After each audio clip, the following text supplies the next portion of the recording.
Morning, this is the Eager Beaver Show. You are listening to a True North Eager Beaver Media Incorporated podcast.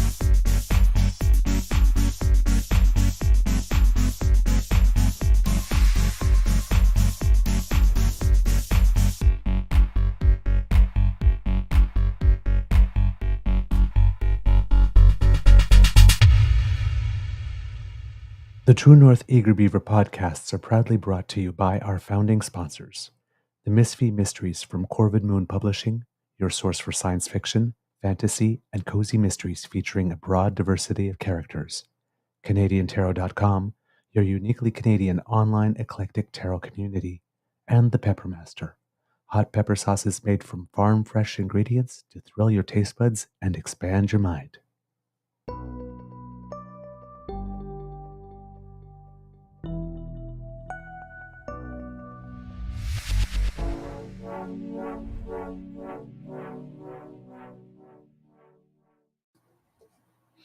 Well, good morning and hello, kids, and welcome to Season 4 and episode number 379 of the Daily Beaver Morning Show here on the Crier Media Network.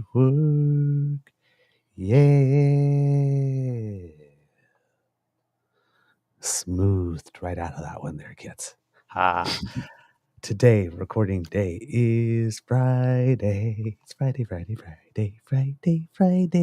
the 10th. It's Friday, May the 10th. It's Friday, May the 10th. I love it. 2024. And it looks like the sun is going to try to fight its way through here at the Beaver Lodge here today, but a little cool this morning. I'm your host, the Eager Beaver, pronouns he, him, hey, Mr. Beaver A, and with me, as always, is my good friend, Mr. Grizzly. A big thank you goes to our podcast funding sponsors, the Peppermaster, the Misfit Mysteries from Corvid Moon Publishing, and CanadianTarot.com. We have our usual Friday show for you, I hope.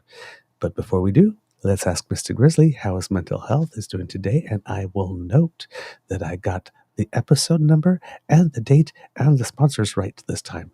Boom! Stuck the landing. Mr. Grizzly, I'm having a good start. How you doing? Little victories, eh? Little victories. Morning. I'm doing pretty good. I'm on my first coffee, so I'm not fully. I need my go-go juice. That's when I look at Lola in the morning. I'm like, Daddy needs his go-go juice. And she's like, the hell are you talking about? Get my go-go juice after I take her for a walk. It's like a reward. Go-go juice. Coffee. I haven't heard that in a long time.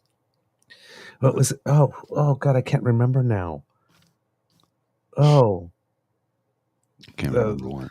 It was the reality show with the mother, June, and the kid was the pageant kid. What? Oh, Go-Go Juice. I think it comes from that reality show. I don't know what the reality show is. I can't remember now. Somebody must know. Darn.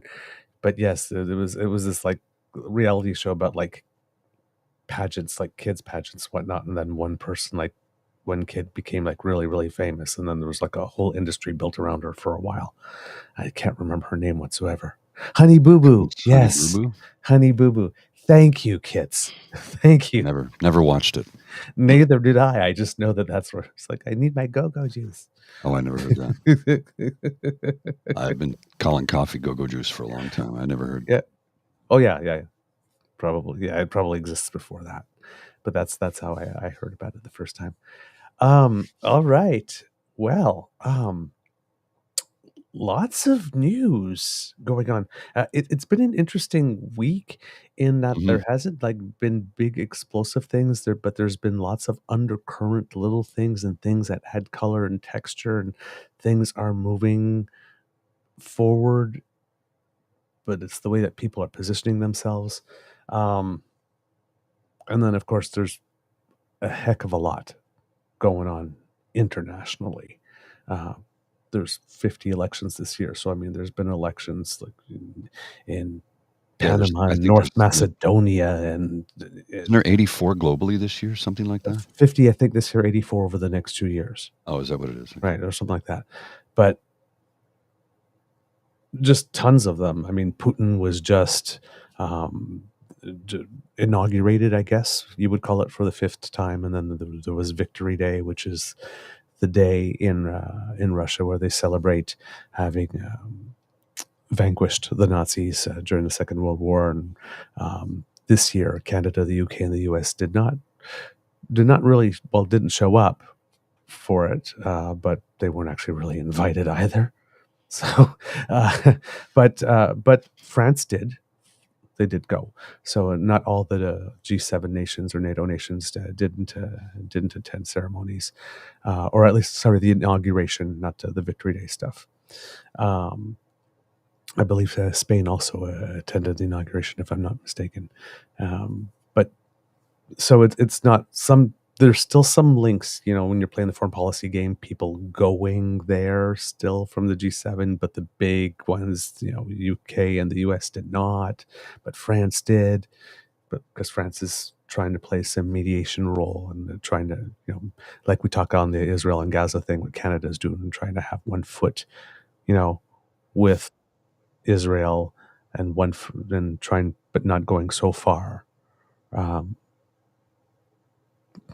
Because not going so far in the admonishment of Israel that it could still have its ear playing that role. Whereas in this case, when it comes to Ukraine and Russia, it's France that's doing that for the NATO alliance. Like this, while everybody's really condemning France, well, let's see if we could talk.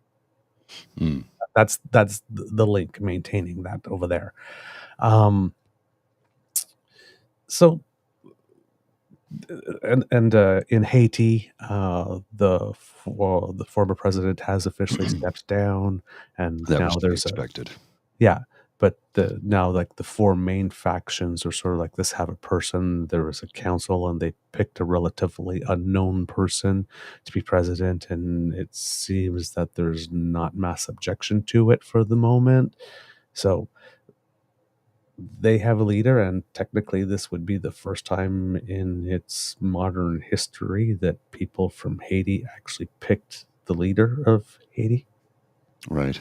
Even if it's via interim council. That was so.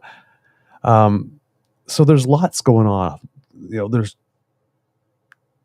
pieces on the chessboard internationally that are being moved as well.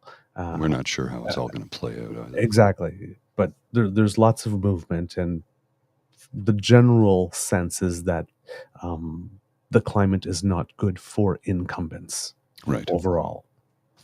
And I think we had like the president of the Prime Minister of Ireland also stepped down, saying, he's had enough. That's it. Just like Jacinda Ardern, I don't have the passion anymore. Sorry. And there's some changes in Scotland as well.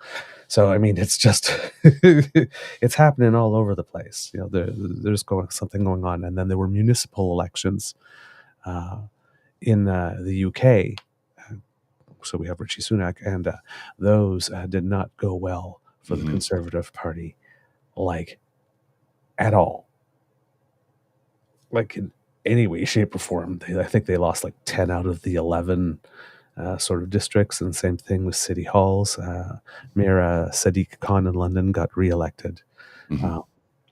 So that'll happen there. But it's not looking good for them, and it's looking pretty good for Labour at the moment over there. So there are some places where the incumbents losing is not a bad thing, like in the UK, and there are certain places where an incumbent losing would be a very bad thing, as in the United States. Right. Or here. Yeah. And, a lot of people are, one of the reasons I'm not going all in or not making predictions whatsoever when it comes to the next election is because I truly, truly, and sincerely and deeply believe that one main point of data that has not yet taken place yet, that will factor greatly into how Canadians vote, is what happens in the US election. Right? And how it's framed. If it's framed as Biden wins, does that make it more likely that we feel that we can take a chance with PB? Because, well, at least the United States is stable, so we can gamble. Or does that make Canadians say, we don't want an antagonistic relationship with our biggest trading partner, so we'll go Trudeau. If it's framed as Biden loses, do we get scared as Canadians? Well, Like, it's certainly, maybe something we to don't want. consider. Right. If Trump gets elected, I think that's bad for the planet, Yeah. not If it's just the framed United States. exactly, and then if it's framed as Trump wins or as Trump loses, do Canadians get scared and say, you know what? Maybe a Trump and PP and Putin trifecta is maybe not what we want, and Modi and all four at this NG at the same time maybe that's not maybe we don't want that. Maybe that might not be a good idea. So yeah, I think until that happens, and maybe even like 6 months after that, to see if he comes in, if Trump does win and he comes in like move fast, break things, that may cause a lot of spines to snap back. Oh, no doubt. In Canada, and say, you know what? Maybe this PP experiment at this time, bad idea. Yeah, was not the most advisable way forward. So I'm very reluctant to say, even though I am seeing 20-point leads, which is concerning. I'm confused by the fact that the Conservatives don't seem to be campaigning like they've got a lead. They're really campaigning like they have. They're campaigning like they have internal polling that's telling them that it's way closer than the numbers say. But I don't know, or that there are certain grounds about to shift that's going to make it harder for them, one or the other, because the way that they're campaigning is very, very strange. But until Canadians get a sense of what's going on in what we affectionately call the meth lab in our basement, I think that there's a lot of trees being sacrificed, let's say, for speculative articles at the moment, that are there to keep your interest. If we're talking about media being a business, right? Or let's talk about the horse race all the time. And then the fear that a portion of the population feels when they see that the horse that they do not want to win is taken in the lead, and the excitement and mobilization it causes for some, and then vice versa, should it get a little tighter. And so that narrative, if you're doing the media literacy thing, that's there to keep you hooked on the story, but that's not necessarily the main story. Right? So just be aware that however you might be feeling, yes, pay attention. Certainly. But there are still some very, very, very key data points that can shift the entire psyche of a nation, that are yet to come, for us to take what the numbers are saying right now and running with it as an inevitability. Right. Some people are talking like this will definitely be a changed election. We're not sure yet. We're not. I'm, as a strategist and as someone that does the analysis, of living does an analysis of the public environment, I would not be ready to confirm that just yet. Not this far out. Right. All right. Let's address the the passing of a once great and respected journalist. Man, he Okay, didn't go ahead. he didn't end the way he started. Let's put it that way. No. You know, that's not how he started his career and how he ended his career. They're kind of two different avenues. And I'm not going to dump on the man. I mean, I had lost all respect for him quite some time ago. He got, well, look, he was on stage with Tucker Carlson and Jordan Peterson in Edmonton with Danielle Smith. And the thing is, he wasn't trying to have a conversation with them from an opposing side. He was fully ensconced in their camp. And sorry, they're terrible people doing terrible things. And that's my take. But for another take, let's bring in our friend, James DeFiore. Good Gentlemen. morning, sir. Hello there. Is my mic working? Yeah, works Yes, great. it Sounds is. great. It's Okay. doing. It's doing. Hey, my friend, how are you? I'm doing well, guys. How are you guys doing? Very well. How's your mental health doing today? I didn't sleep very much last night, but otherwise I'm good. My cat is missing his testicles, Oh, yeah. and Ooh. and I did it a little bit late. I might be the first person to say this on your podcast, but there might be an interruption when a school bus falls off the top of the Christmas tree. Okay. Sorry. All My right. cat is going crazy. We still have our Christmas tree up because we decided to make it like an all year round tree. So we put like school stuff on it now, and there's a dilapidated bus that we made on top. Oh, yes. And then my cat is running around somewhere, just going absolutely ape shit, and I don't know why, or I do know why. He's probably mad at me because his testicles are gone. So Yeah, that would have something to do with it, I'm sure. Yeah. All right. Now, Mr. Grizzly introduced the subject. Not how I necessarily would have introduced it, but not that I disagree with the point being made. But yes, as time went on, I'm guessing that he has been considered more and more of a polarizing figure.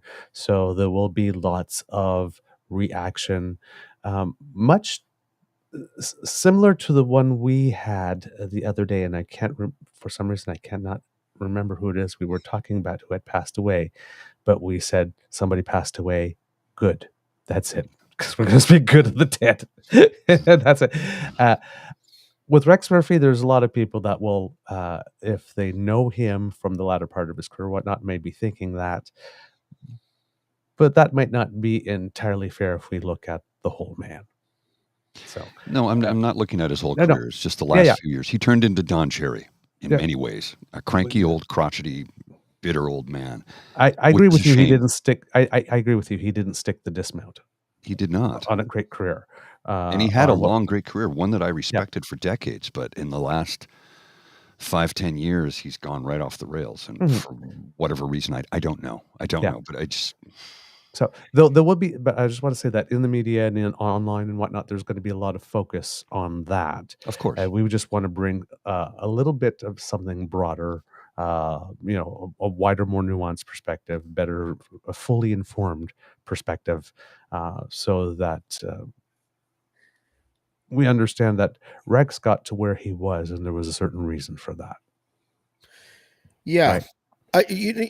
Listen, I didn't agree with a lot of the stuff that he said. But I think there's a difference between the quality of a person's, I don't know, character or soul and the fact that they had different opinions, right? Like Right. if we say their opinions are wrong, then sorry, I got to squirt my cat. Get out of here. I have a water bottle that I squirted out. But the idea that, and we saw this happen when Rob Ford died, and it always infuriates me when I go on social media or Twitter, especially, and you see people who normally would describe themselves as really good progressive who understands that drug addiction is a disease, and that people should be respectful towards one another, and those same people dancing on the graves of people who their bodies aren't even cold yet. And I always found that really, really hypocritical. And I saw it this morning on Twitter again. I emailed you guys, not because I thought you guys were doing anything, but I was noticing that people that I like or thought I liked were calling him petty and a fascist on the day that he died. And I'm like, what is more petty than trashing someone on the day that they die? You know, he had a long career. He was actually quite eloquent. Often you didn't like the words that he was saying, maybe because it had a perspective that was different from yours, and I totally get that. But you know, I don't think there's anything wrong with commentators expressing views like his, because it shows that we have a diversity of opinion in this country. And if you disagree with him, I don't think that means that that he was wrong and you were right, or vice versa. I think it's just we are so polarized that when someone offers an opinion that we think is dead wrong or just different from ours, we tend to put them in that box forever. And even on the day that they die, we don't let them out of that box. And I find that really, really disappointing. Yep. I can see that. Does the right do this? Do the right, do they dance on progressive graves when, because maybe I only notice it because I identify more as a moderate or a moderate progressive than I do a conservative. So when I notice that people that are quote unquote from my tribe or whatever you want to call it are being heinous human beings, that maybe it bothers me more. I'm not sure if that's the reason, but I don't remember when Jack Layton died, conservatives like, yay, you know, like the commie's dead. I don't remember that happening. Actually, I do. If it happened, then I'm sure. You know. And then there was Sun a lot TV of did it with Ezra Levant on Rebel News on Sun TV. They were celebrating. They were basically dancing on his grave. Yeah, see, that's it was awful. Disgusting. It was disgusting. And I'm not doing that to Rex. I'm not. It's not something I would do. It's not who I am. A lot of people saying, "Oh yeah, remember the massage parlor?" and try to reduce his whole life to that one moment, and that wasn't even a thing. Because I was kind of hoping that Olivia Chow and Jack Layton were doing a press conference when that came out and was like, "Yeah, I let Jack do that once in a while because I'm tired." I was hoping for that, like just the ownership of it, just to take the wind out of the sails from the post media story. You know? Yeah, exactly. Yeah, Jed's got one when RBG died too. Yes, that one. Yeah, Who's RBG? Why do I forget? Ruth Bader Ginsburg. Oh yeah, indeed. But yeah, no, I there, that lack of class too is it's throughout. It permeates politics in the sense that, for example, when we showed the other day a clip of Brian Mulroney entering the House of Commons as leader, and how Pierre Trudeau greeted him. When there used to be time on the first day, it was like, yes, tomorrow we will spar. But today, welcome to the club. Like this, tomorrow I'll take it. And now it's like, the leadership race is over, and the person's just been declared, the confetti's still falling, and then there's a meme with someone all in red, with a red hue and like this, and this person is evil. It's like, dude, man, I haven't even made it to the office yet. The confetti's still falling. I haven't had a chance to screw up the country yet, man. Yeah, like, chill. So all these niceties that we used to have, that on the first day you wouldn't strike. You would give time for someone to actually say hello, and and you'd say hello back, and then you'd hit all that's gone too. So it's like that whole concept of like this. Gee, the person just died. Can we let the body get cold? It's like, no, you got to jump on the moment right now. Like just everything. Any occasion is good to trash the other. Yeah. Well, as you both know, I am a strong proponent of personal etiquette. No, but when it comes to death, though, like death has the final word. We're you're not scoring any points dunking on a dead guy. It just, and I think it might be a good exercise for people to, when someone they don't like passes away, to sort of do a deep dive on them, to find something that they like, so they don't have to be bitter about a person posthumously. Like it just, like you used the Don Cherry example earlier. I don't remember what the context was, but if Don Cherry died, I would be kind of sad. Like I don't think he's defined by those people, that comment. I don't think he's defined by the half dozen other comments. maybe we should define him on the amount of money that he gives to children's charities instead, because that seems more important to me than a throwaway line that could be seen as controversial or even hateful. Like there's we all have that balance, that scale inside of us of morals and ethics, where you put a rock on something negative, you put a rock on one side and that makes it go down because you said something negative, but then you donate 50 grand to a children's charity. I don't know which one's more important to people, like I'm I'm not any more noble than anybody else. I'm sure if you search me, you can find a couple of tweets every now and then where on between musical notes where I say "Ding dong, the witch is dead." You did it So- stylishly this morning, Douglas. You said, I heard he died. I'm still waiting for the soil samples. Yes, I will believe it. It says the reporting Rex Murphy died. I will not believe it until I see the soil. Was that a samples. residential school reference? That's what I thought it was, because Accidentally, yes, I Yeah. guess it was, but no, it was more like there was I heard somebody. It was back in the civil rights. Somebody in the civil rights time when they were talking about something, and they said, "I'll believe it when it lasts." Yeah. You have the rights now, so I'll believe it when it lasts. So it's sort of like he's dead. It's like, yeah, it's like I'll believe it when he's compost. Like you can show Yeah. me proof, because this guy is. It's like There's a comment there Yeah. from Christian that says this is called whitewashing. What we were just talking about. It's not called whitewashing. It's taking No. the full picture of a person Well, instead we of just honing in on the negative, right? But actually, we didn't even do that yet because we didn't even talk about him or his career all that much. We just talked about the principle of people trashing someone as soon as they've died. We haven't even talked about his specific legacy or what it is that he contributed. Yeah. I mean, So we haven't even, like, if we were whitewashing, and if it was our intent, we haven't even, like, we basically would have had the bucket here and the rags over the bucket over here and the rags over here, but like no water yet or suds. It's like So- we've all had interesting lives, I'm sure. Dude, I would never be able to leave my house if I was judged for all of the questionable things that I've done.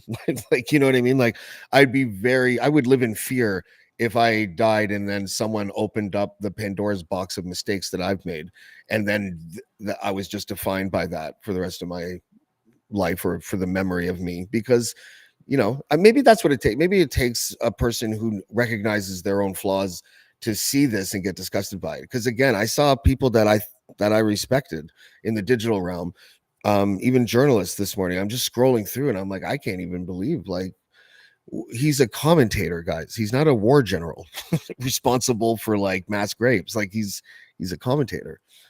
What do you think it says about our society? Like, what do have we always been like this, or is social media sort of the trigger? There's part of it that the anonymity and the lack of consequence, but I mean it's this general thing. I heard I think it was David Coletto, I think he was from Abacus, was talking about, or Bruce Anderson, something called about affective, so affect, not effect, AFFECT, affective seclusion, right? So we're not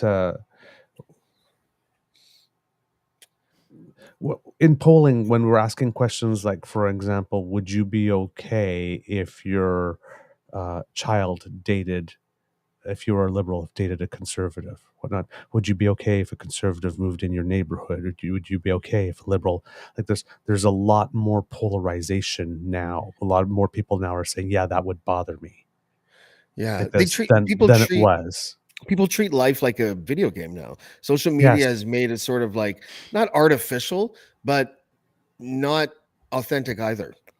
Have you ever, like, I wanted to do a skit with Ryan Lindley, actually. We talked about it, where we take people who were in like Twitter flame wars, and we just do a skit where we speak it instead of read it. It's hilarious. Like, there's people that are like well-meaning people that are like, oh, let me clarify from my first comment. I didn't mean, I was mistaken. It was 60, not 16. Just some random example.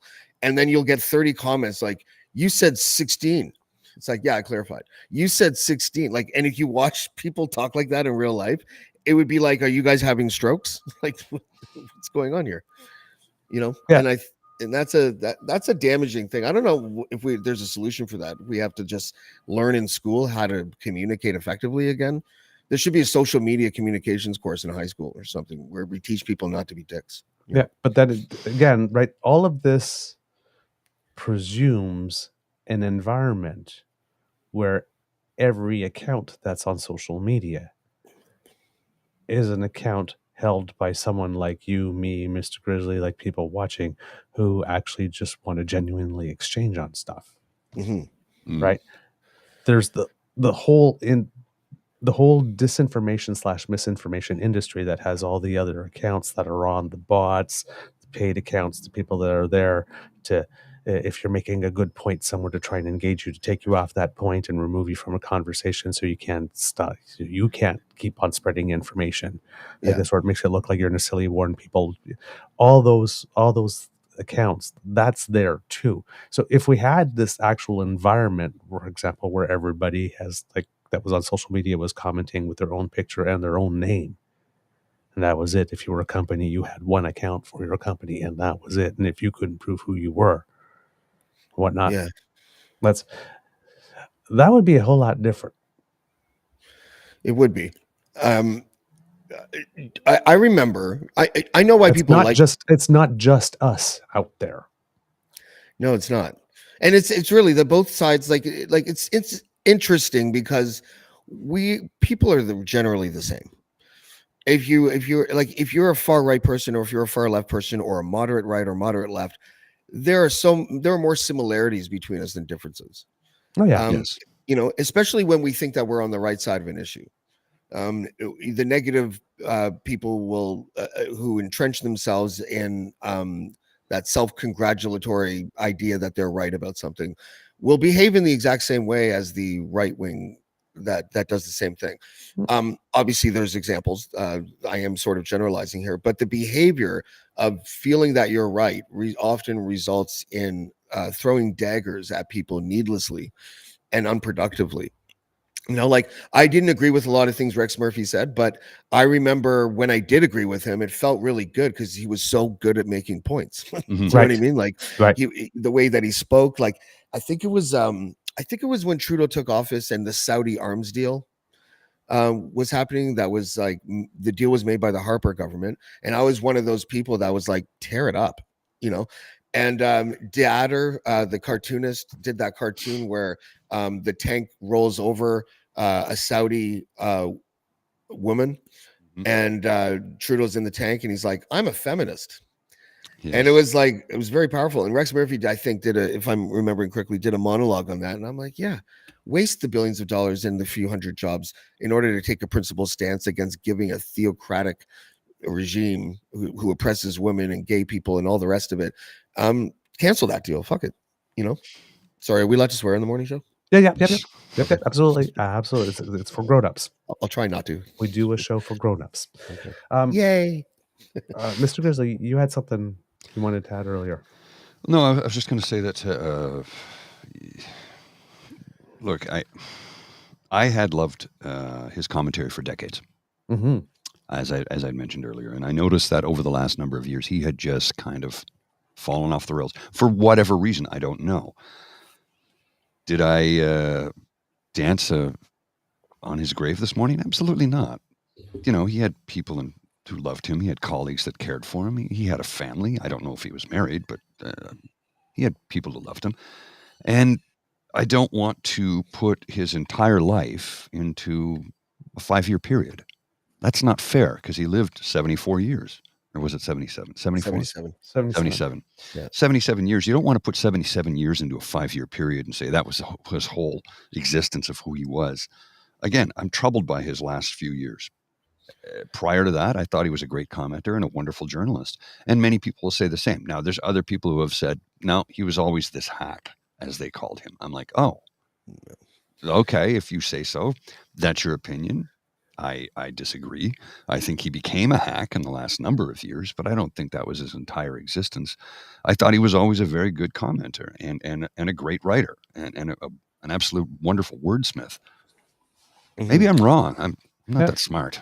See, when I watched him when I was younger, when I first saw him like this, because he always had that segment on the National every now Yes. and then, he would pop out and present the point of view, and it was just It was the so good. words that he knew. Yes. Yes. Like words.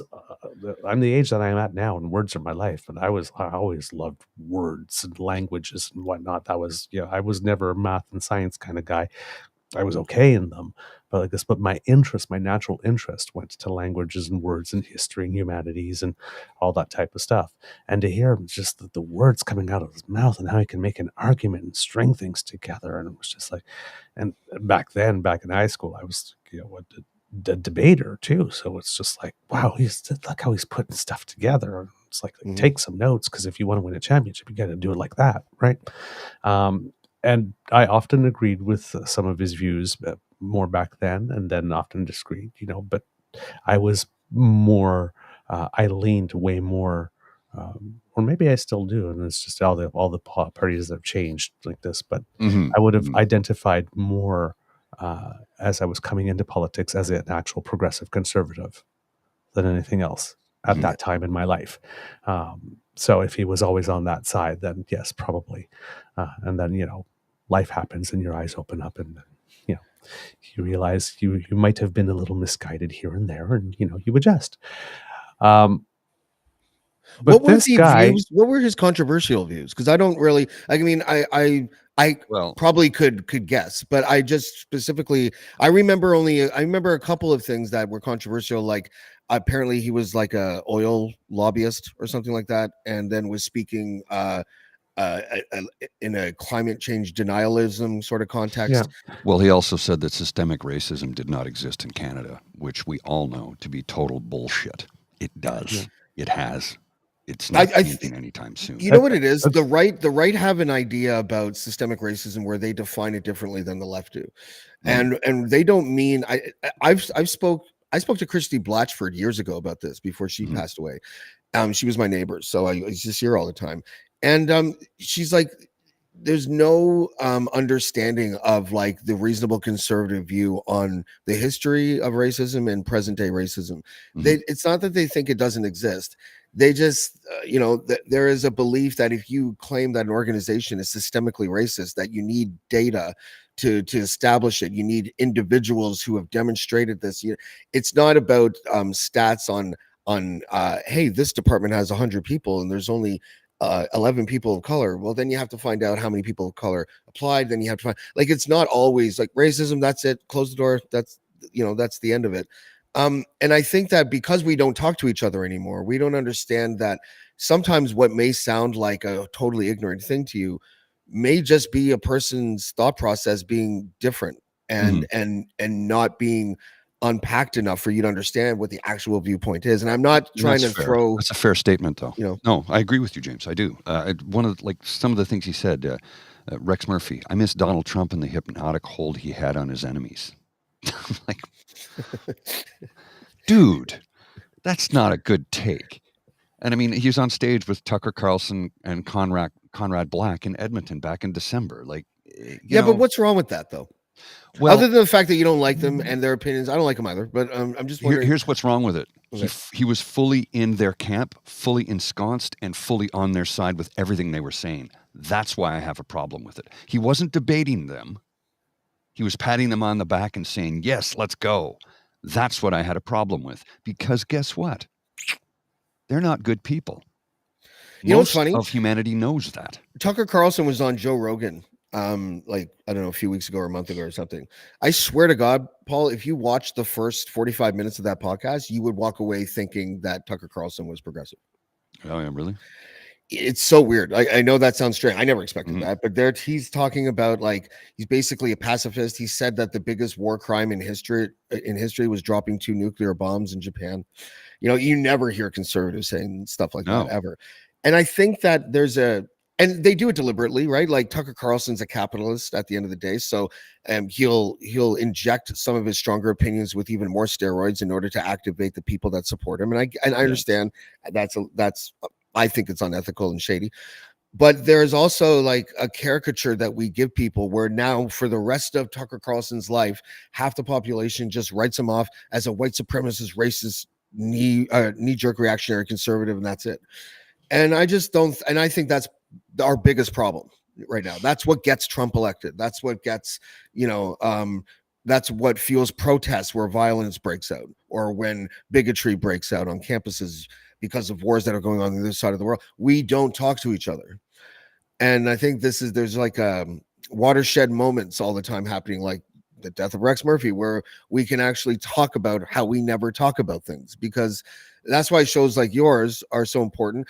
I hope Dean's thing with David Parker goes well. That was a big risk for him to fly all the way across the country to interview him. But you know what? It's more of a positive, I think, than a negative. And I think we need to really sort of start embracing the fact that we are living in a country where half of us don't feel the same way as the other half.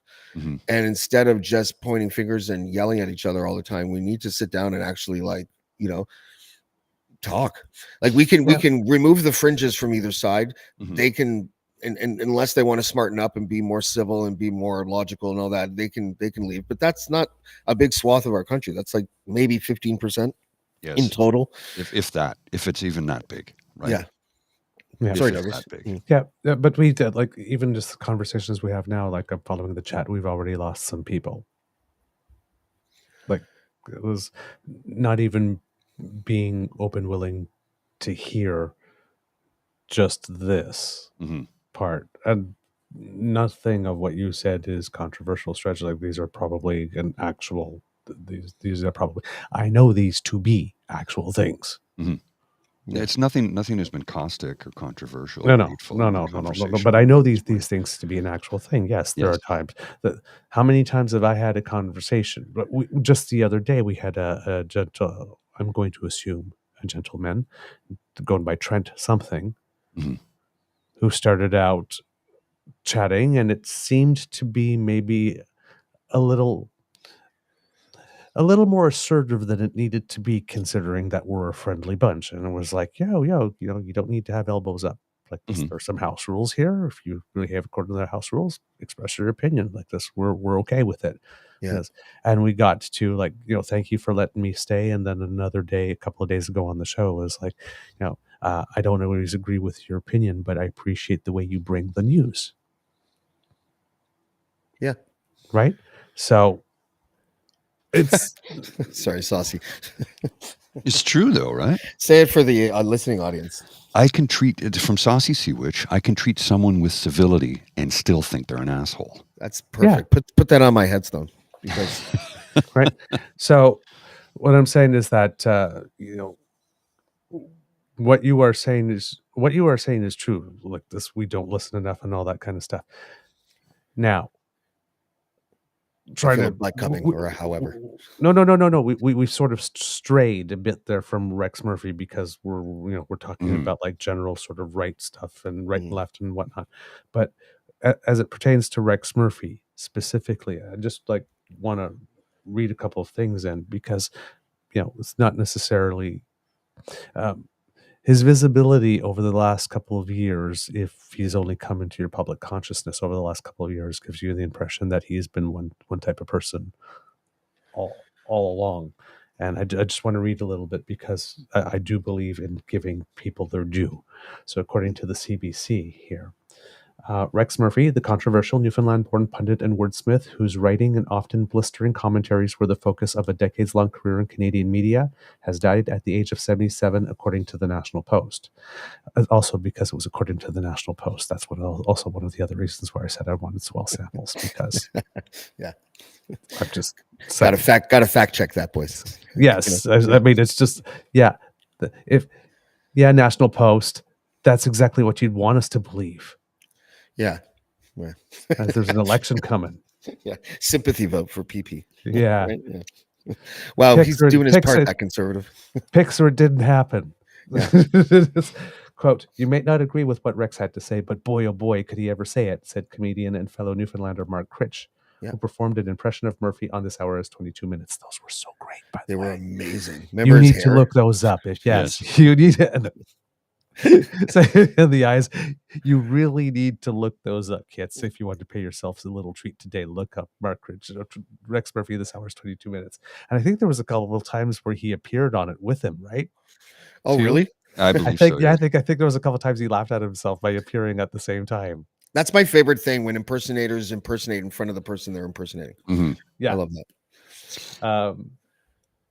Newfoundland and Labrador Premier Andrew Furey posted a statement on the social platform X Thursday saying that people there, quote, are mourning one of our own tonight and sending condolences to his family and friends.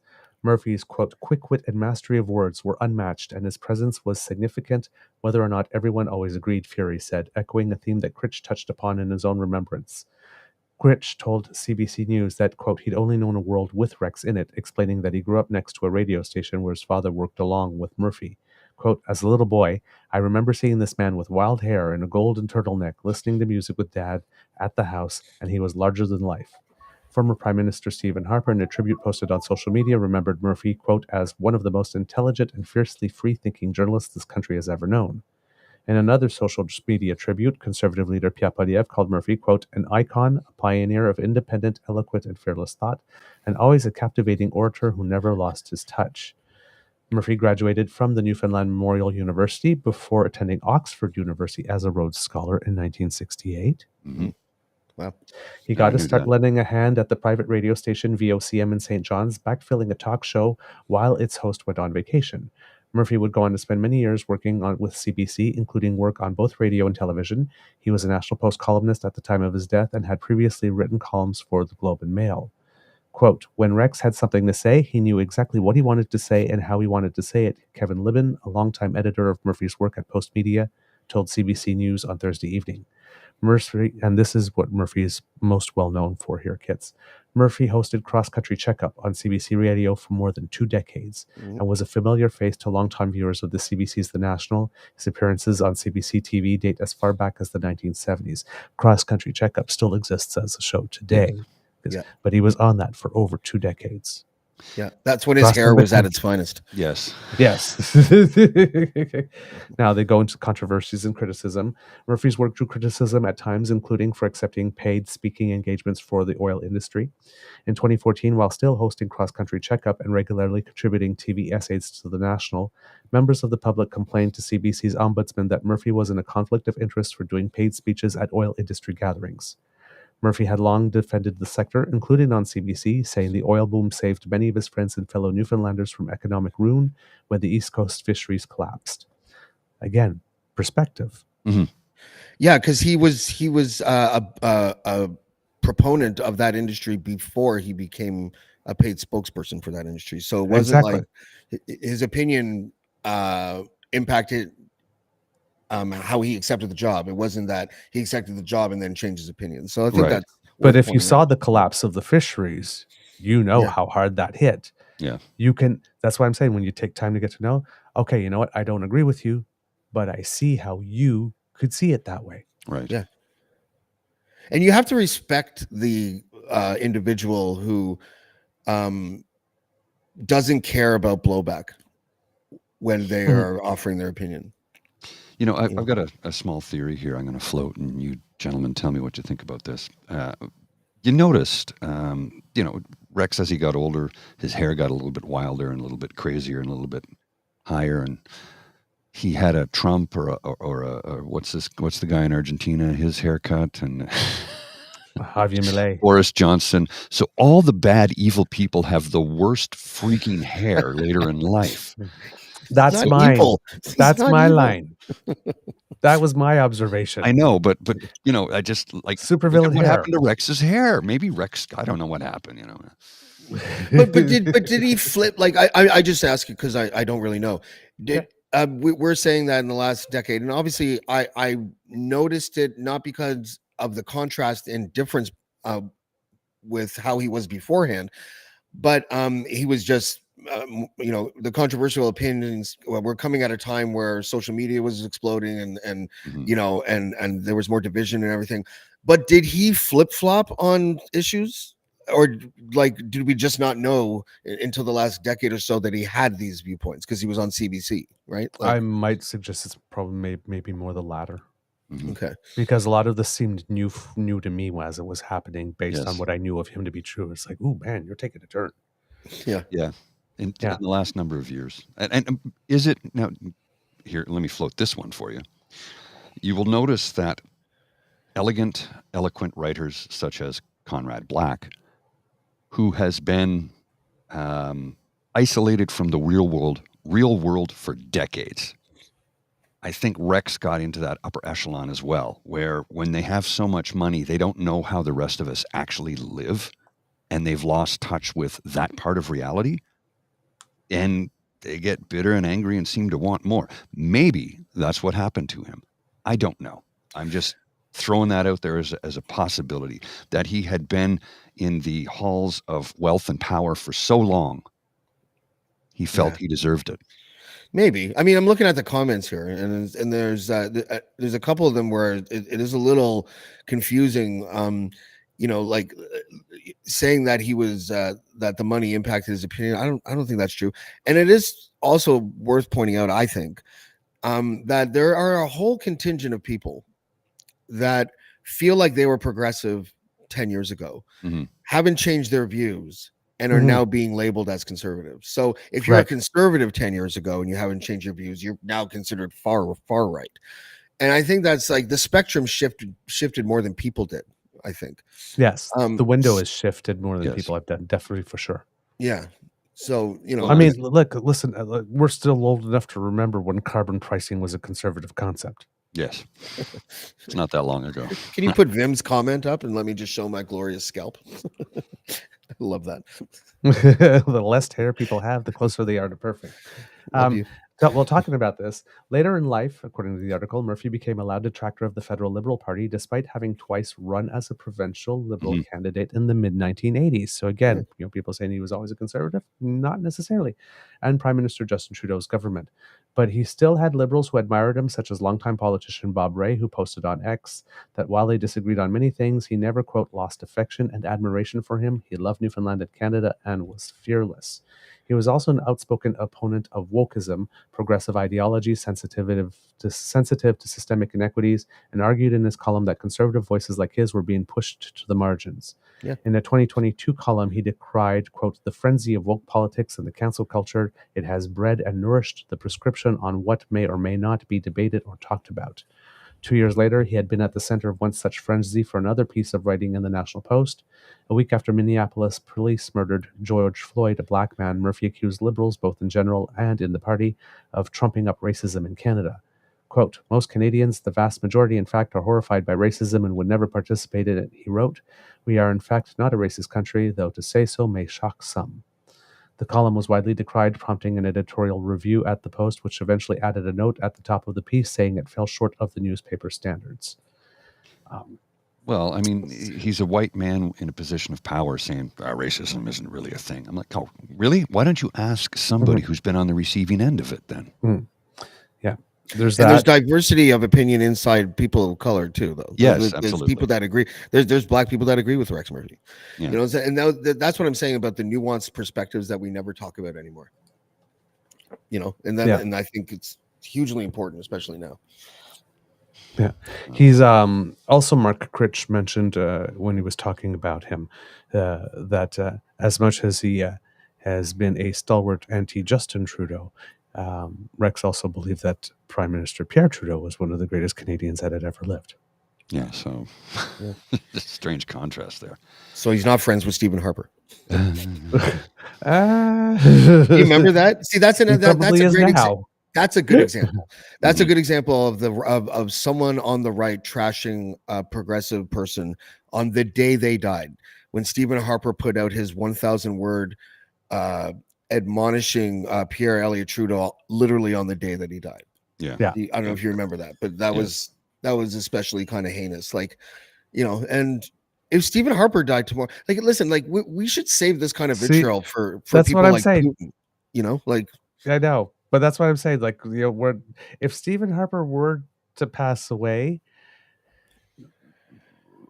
I cannot guarantee that there would not be a ding dong the witch is dead tweet for me for for him. I cannot guarantee, but like you said, when I heard that Rex Murphy passed away, that thought never crossed my mind whatsoever. It's like, oh, okay, Yeah. it's almost like an end of an era in a way. Mm-hmm. Yeah.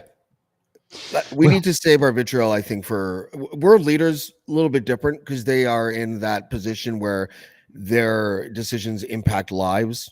And some of it is life or death. These issues that they like, if Stephen Harper was prime minister when the Iraq war broke out, we would have been in Iraq for 10 years or whatever it is, so you get a pass for trashing world leaders when they die, I think, especially if they're in power. Jack Layton, I wouldn't include in that because he never was our prime minister, but we should really be saving it for Putin, for people like that, I'll say it, Benjamin Netanyahu. These are individuals that deserve to sort of be chastised till the end of time, I think. But I'm really I'm hopeful that we're going to see a sort of organic correction in how we think, because eventually we're going to get to a stage in our nation's history where very famous people are like, especially boomers, are going to be dying on a regular basis, like celebrities did in 2017 or whatever that was. Remember that one year? That was crazy. Yeah. People from different sides of the political spectrum are going to start dropping like flies like that. And it's either we're either not going to notice our hypocrisy or we will. Like, we don't want someone to trash our guy when they die, but we'll happily trash their guy. And I think that maybe if we see that pronounced and on a regular basis, maybe we can do something that corrects it. I think I'm being a little idealistic. I don't know how to put the genie back in the bottle when it comes to social media snark, but there's part of me that says, on that one, we really can't. We just need to be better at identifying, oh, wait a minute. Yeah, this is bait. Yeah. Their tweet, you can tell like this just by the way they're written, or just by how hyperbolic or strident or whatnot they are, or just how casually we're pointing out who we're hating today, resonates in that tweet. It's just like, this is bait, or something so obviously something so obviously wrong or stupid that it's like, like, the world is flat, prove me wrong. I can't believe you believe the world is flat. My God, where are you stupid? It's like, thank you for the engagement. Ching ching. Have a nice day. Giants used to roam the earth. Okay. But I mean, it's that's what I'm saying when I'm saying things like on social media. There's not just only us like this, and we could sit there and we can turn around and say, oh my God, they need to stop that, because they're probably not going to stop that because it's not in the financial interest. So that we have to get better at saying, oh yeah, that's bait. Yeah. I retweeted a guy this morning that said, I'll say this about Rex Murphy. The guy who I studied and revered in journalism school isn't the same guy who lived the last years of his life as a bitter, petty, and embarrassing stain on Canadian media. The guy who wrote that on the day that Rex Murphy died is calling Rex Murphy petty. Yeah, it's amazing. Like, and I'm not going to, I don't necessarily disagree with the statement, but it's like, dude, pot, kettle, introduce yourselves. Like, you're accusing somebody of being petty while being petty. It's kind of rule number one of social media: if you're going to accuse somebody of something being something, you have to be less of that than they are. As you are doing it. Let's move off of Rex if we could, because I've kind of, I'm tiring of Rex, to be honest with you. And there are other things we need to get to. And I want to just drop this in here for you. This is the Theo Madakis' latest political cartoon. Political? I don't know if you want to call it. I'm just going to put this on the screen so we can have a look at it. And I think this sums it up nicely. Don't you? Yes, it does. I think it absolutely, absolutely does. Because for the first time ever, we have women's playoff hockey in Toronto, and they're the favorite. They're the first place team. They're favored to win the what is it, the Walter Cup? Oh, I think it's the Walter Cup. They yeah, are it's favored to something like win, that, though. yes. So the political cartoon, for those of you who are listening, is a picture of a guy throwing a Leafs sweater in the garbage, and then a Blue Jays jersey in the garbage, and then he puts on a Toronto professional women's hockey league team sweater and says "Women's Hockey: the perfect remedy for the Toronto sports fan." I'm asking this not to be a dick about it. I'm just wondering: are they selling tickets? Like, Yes. are they getting good crowds? Oh yes. Yes. Because Like whenever I hear incredible whenever I crowds. hear in the States, whenever people say, like, why does the WNBA women not make as much as the men? It's like, because no one They goes don't. to the goddamn games. Like, Yeah. you know, so I'm hopeful that that it's like, remember the lacrosse team in Toronto was getting more fans than the Jays were at one point. Yes, the Years Toronto ago. Rock. No, but the women's hockey, most of the games are sellouts. I attended one here recently in Ottawa, and I think there were 80 people short of a total sellout, Wow. and that was a Wednesday night. Where the Senators play? No. Oh. At TD Place. So Yeah. just under 8,000 people. That's But great. they have sold out the Bell Center in Montreal every now and then. Yes. They'll have a Like match there in a bigger 21,000 people. place. They have as well. Do they So, fight? No fighting. No. no. They'd sell But there is 10,000 tickets if contact. they allowed them to fight. Well, they sold 21,000. I'm just saying. So yes, we have a playoff hockey. Toronto is up 1-0. Montreal is down 0-1. But also, CBC Sports has learned that Kilmer Sports Incorporated, headed by Toronto billionaire Larry Tannenbaum, has been granted an expansion franchise with the Women's National Basketball Mhm. Association. Thank you very much. The WNBA We're getting a is now team? going to getting Yes. a team in Toronto. Oh, that's starting begin play in March 2026. An announcement is expected. Official announcement expected May 23rd in Toronto. But I want to name the team. my only issue is, okay, we'll get to that. My only issue is I'm sitting there going like this. Tannenbaum is the minority owner and chairman of sporting giant Maple Leaf Sports and Entertainment, which owns the Maple Leafs, Raptors, TFC, Argos, and Marlies. Do they really need to give another sports team? Can we switch it up? Could we put a little new blood into the family? Well, if you want a budget for People are starting to ask questions about the kids. Here's the thing, though. It's I'm like just literally, saying. if you want the franchise to succeed, that's the corporation and the company and the guy to do it. I mean, look what he did with the Raptors. Well, I the know. Raptors, when the Raptors first came out, I was a diehard. I still am a basketball fan. I was a Knicks fan, and then the Raptors came out, and I'm like, this is awesome. But they launched with the worst branding ever Mhm. because two things were popular when the Raptors came out: Jurassic Park and Barney, the children's dinosaur. So they went and their logo looked like Barney had rabies or something, right? Like, and they then when We the North, when they totally changed their branding to We the North, that's when they finally, like, players were like, I'm not playing for Toronto back in the day. You know, people that were traded here were like saying, no, I'm not going to go there. And then, you know, and then it vastly improved. So I'm hopeful. Well, it changed with Vince Carter. Yeah. That was the tide that turned the team around. He also, did you know that Vince Carter and he changed, fundamentally changed society in the province of Ontario. Bottle service was not a thing before Vince Carter. Really? Literally was not a thing in the province of Ontario before Vince Carter. Vince Carter actually got his lawyer to lobby the government to find ways to make it work, because when NBA teams would come to Toronto, they'd go to a club afterwards and they wanted bottle service. Well, that didn't exist. So I kind of hate bottle service. So now I know, but he changed it. He literally changed it, and his lawyer fought and lobbied to get the laws augmented so that they could have bottle service, because there was no reason to not have it, and they couldn't present a cogent argument to say, well, this is why you can't. It's like, what? So I can have a bottle brought to my table, or I can just go back to the bar 40 times. Yeah. Oh, I see what you mean. Oh, okay. Yeah. Yeah. Ontario, that was probably one of those nanny state things that Ontario was famous for. Yeah. You also have to remember, at the time, the bars closed at 1 a.m. Mm-hmm. I remember going to visit people in Toronto, and 9 o'clock, we got to get to the club. I'm like, it's 9 o'clock. Why are we going out so bloody early? They're like, well, we don't go there now. We won't get in. I'm like, what? They come to visit me, and we wouldn't go out till 10:30 or 11. They go, why? It's everything closed. I go, we have Hull. That's open till 3. So we can go out for an hour in Ottawa and then cross the bridge and go out for 2 more hours. Yeah. Yeah. Yeah. A source said that the new team will play at the Coca-Cola Coliseum, an 8,000-seat arena at Or Toronto the CNE Marlies. grounds, Yeah. which is home to the Marlies, and where the Toronto's Professional Women's Hockey League franchise is currently playing its playoff series.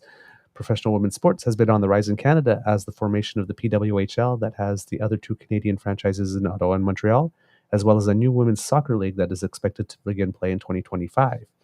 A year ago, Toronto Scotiabank Arena sold out for the WNBA's first preseason game in Canada, and on Saturday, more than 16,000 tickets were sold for a game in Edmonton's Rogers Place.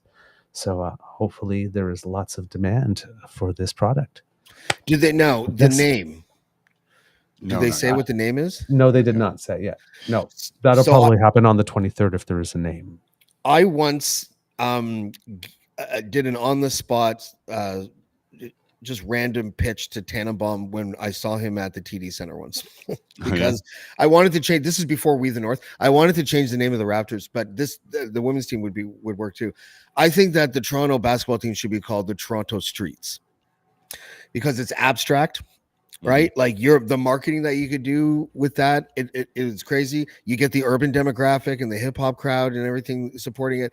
It would be, the logo would be dope. And I pitched that to Tannenbaum, and he looks at me like this, and he's like, "I'm sorry, who are you?" And I'm like, "I'm James." He's like, "So you want to change the name of my franchise to the Toronto Streets?" I'm like, "Yeah." And he sat there like this, and he's like, "Good name, but I'll never do it." I'm just like, "Okay, well."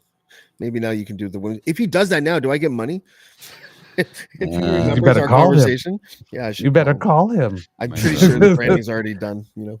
So there goes like, I know. Let's call it Streets. That sounds great. Where'd you hear that? I don't know. I heard it somewhere. It was like ding dong, me. Yeah. That was me. Well, it's something that one of the guys, one of the conservative gentlemen in my Scotch and Cigar Club, who's been an admitted lifelong conservative who's been voting NDP the last few years because he's like, I didn't leave the Conservative Party left me, which is what Charles Adler has also said. One of the gentlemen in that said, he goes, when they talk about why aren't women in the WNBA getting paid the same as the men? And he's like, well, they don't have a television contract, number one, a big television contract, number one. Number two, there's nobody in the stands. Yeah. So all these, progressive women that will come forward and say they should be paid the same. It's like, yeah, well, then buy season tickets. Oprah, put your money where your mouth is. Yeah. And I'm just using Oprah as an example because she's a billionaire, but he's like, there are a lot of very wealthy women in the United States that are demanding they get paid the same. Well, put your money where your mouth is. Buy some season tickets. Invest in the program. Buy a team. Yeah. And I'm like, or if you have if you have a big problem with the fact that they don't get paid much, buy tickets to go to the game. Yeah.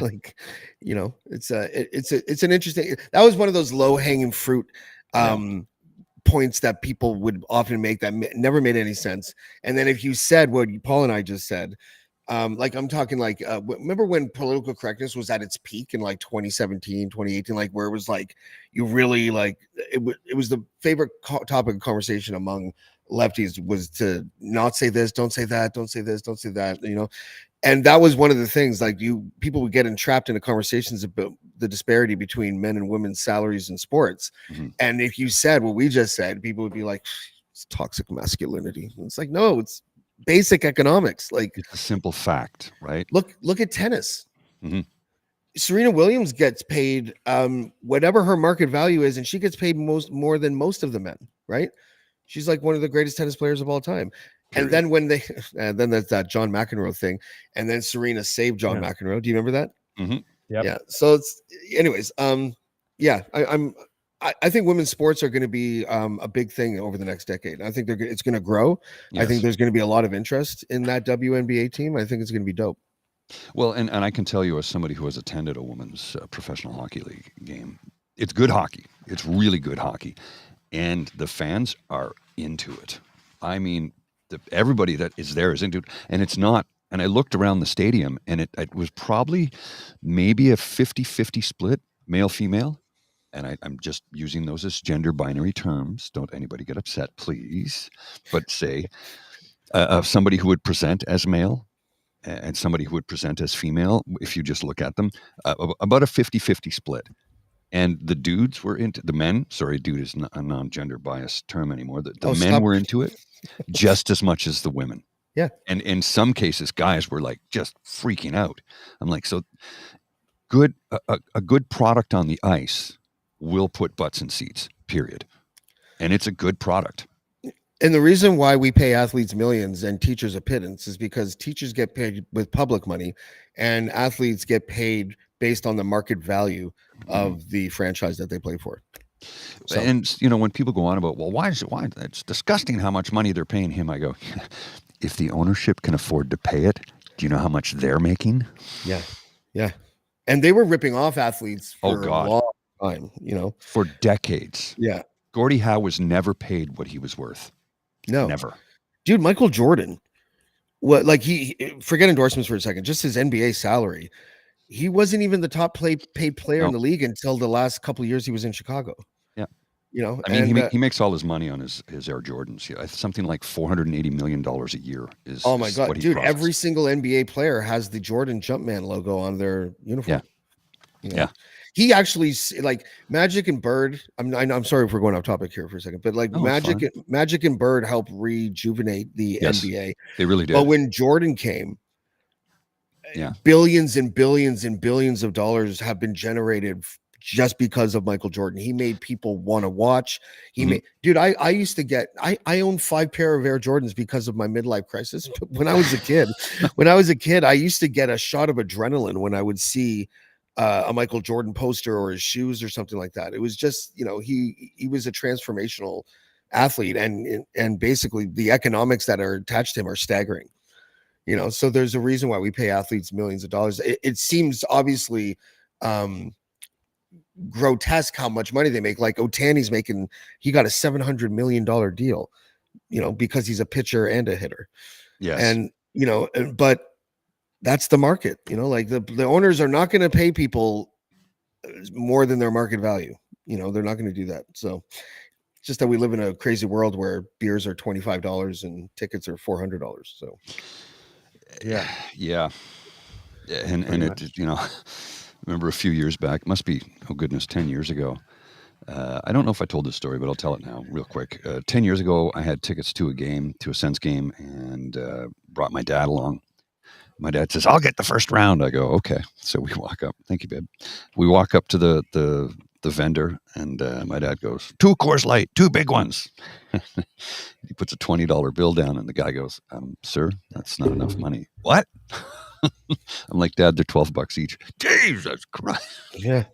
Is there a stripper that will deliver it to me? You know, now they're about 14 or 16. It depends on the beer, but I mean, it's now that here's the thing though, that people need to understand. And I know that the beer costs are astronomically high. That's not up for debate, but you have to consider the costs to operate a business. And I'll give you for instance, Lieutenant's Pump. If I told you what they paid in rent on a monthly basis, you would vomit. Yeah. The reason beer is $12 each, because they buy the draft in bulk. It costs them probably 15 to 20 cents per glass for the product to put in front of you. And then they go, well, that's a massive profit margin. And I go, yeah, but they make nothing on food. And then there's all the bills along with their astronomical rent. It has to be that high in order for them to just eke out a 3 to 4% profit margin overall. And I've explained this to people, and they go, "Oh, I did not." I'm like, "No, you don't know the economics of how it works." So, yeah, it's complex, convoluted, complicated, and yeah. Now, in the case of beer being that expensive at an arena, well, the owner owns the rink, and each stall he rents to people, so he's making money no matter what. Yeah. Anyway, let's move along, shall we? You just sent me a clip, sir? Yes, I just sent you a clip. We were talking yesterday, I believe it was, about MC Homo Milk. Yes. Arnold Bierson, bringing up the subject of abortion again, or in his case, expanded protections for the preborn. And we didn't have anything we didn't have the clip from him specifically. We had another clip, but I want you to hear what it is that he did say on the show. Before we do that, we're going to, at some point, be losing James in the next few minutes. So just in case there's stuff going on when you have to go. I'm so Thank happy you. that I get to escape after making a comment or two about abortion. That's going to be awesome. All right. Hey. I'm not here. Just kidding. All right. So let's see what Arnold had to say, because it's been a big week for abortion in Canada. You think? That's a funny sentence. It is a funny sentence. All right. We saw this just the other day, but it was picked apart. Today we're going to watch it in its entirety, and here we go. The honourable member of Peace River Westlock. Well, thank you, Mr. Chair, and I want to present a petition today signed by Canadians from across the country. These Canadians are concerned about the nearly 100,000 preborn children who die every year since the Morgentaler decision. Canada is only one of 2 nations in the world that have 0 laws protecting the preborn. They also note that a child's heartbeat begins when the child is 6 weeks old, and they are calling on the Government of Canada and this place to strengthen the protections for the preborn in Canada. Thank you, Mr. Speaker. The honourable member of Peace River. Okay. Preborn. Yeah. Okay. Now, as is the case for Miss May, we mentioned yesterday, with NATO, this is also just an MP doing his job of having to read into the record a petition that he got that expresses a view that is unpopular, except that in the case of NATO, I'm not particularly sure that Miss May personally believes that we need to withdraw from NATO, whereas in this case, I have no doubt in believing that Mr. Veerson would like expanded protections personally for the preborn. Well, he who has 7 children. And he's had 22 of these. And is 38. Yeah, no, 22 times he's had something right along these lines that he's yes, that he's read into, but he's 38 and has 17 children. 7 children. 17? No, 7. Oh, Jesus. 7? Still. Yes. Right? Like, no, but well, he's got to create new human capital. Be fruitful and multiply for the future, right? Yeah. Then the other day, we had this little event. Whoops, sorry, Mr. Grizzly. I sent you something, but it was the same thing that I just sent you. Well, that won't help. Yeah, that's really. This is what you want. I have it right here. Just bear with me, and I'll blow it up. And put it I on the don't screen. think you'll know. Okay, if you guess. It was. Let's see what you think I wanted. I think it was this, or.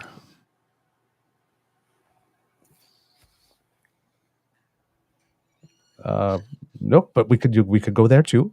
Okay, I was guessing. Breaking pro-life rally on Parliament Hill from our friend Mark Gerritsen. Last week, Pierre Poilievre commits to using notwithstanding clause. This week, MPs start bringing forward petitions in favor of banning abortion. Now, a rally on Parliament Hill celebrates those Conservative MPs. Now, let's be clear about something here, because I think the way Mark worded this... Oh, there's Arnold in the photo, too. Yeah, I think the way Mark... Yes, he is. He's right there. I think the way Mark worded this was a little duplicitous, and here's why I'll say that. This life rally or pro-life rally or whatever it is that they hold this every year at this time. This is an annual thing. Annual March for Life. Yes, thank you. So the way he worded it, I thought was duplicitous, and I'm calling you out on that one, Mark, because you made it look like. And I don't care for that type of politics. You painted the picture of they did this, these 3 things come together, except this rally is this March for Life. They do this every year at this time. Yeah, just like International Trans Day of Visibility. Right. That happens to fall on Easter this year happens.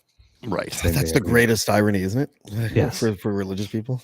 Well, and again, now I say the way he paints it, it looks like it was all planned and coordinated. Designed for this, yeah. Now, here's the thing. It could very well have been. It could very well have been, right? They knew the life rally was gonna take place, and Yeah, it that's why is. he read his petition, and that's why it's Yeah, notwithstanding. no, that's just as being the guy that made the sausage. But I could tell you, yes, that's specifically, like all the specific dates and marches and whatnot. Like this are all on the calendar somewhere. Like this, where they Well all known are. in We have this advance, thing yeah. like this. Okay, we could announce it now, but let's announce it in 3 weeks to coordinate with this day. This happens Right. all the time. This is so. I just didn't care for the way he painted the picture in that one. I thought it was a little duplicitous. Again, but what he's saying isn't necessarily incorrect, right? Was it a plot? Was it all put together and organized? It could have been, but You could just call that good PR, though. Well, that too. It's PR. It's how you play the game. That's why I was saying it is funny how the same people that believe in zombie Jesus don't believe that trans people exist. That's one of the greatest things ever. Now, so this is an annual anti-abortion rally that happens on the Hill, as we mentioned.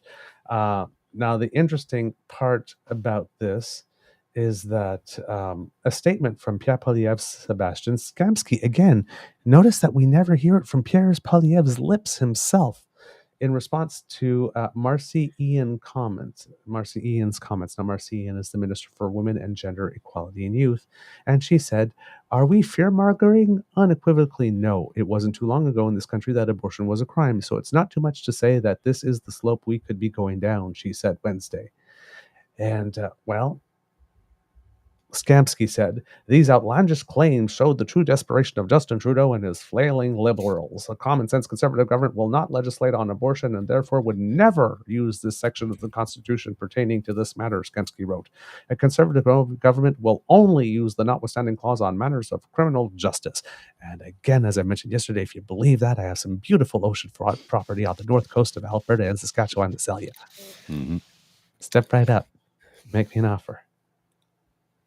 This is the granddaddy of polarizing issues. Yes. It is the king of the castle, the queen of the castle, if you will. But I don't want to talk about. No, we don't have to. I want to talk about in the sense that you're sitting there like this. Do we really believe that a man who, in order to change the channel from his roadside stop, went to the Canadian Association of Police and said, "Hey, make me prime minister, and those those parole issues that you have, wink wink nudge nudge, I'll constitutionally wink wink nudge nudge make those go away," and then come around and say, "Oh, but I wouldn't use that on abortion." Sure he would. Yeah.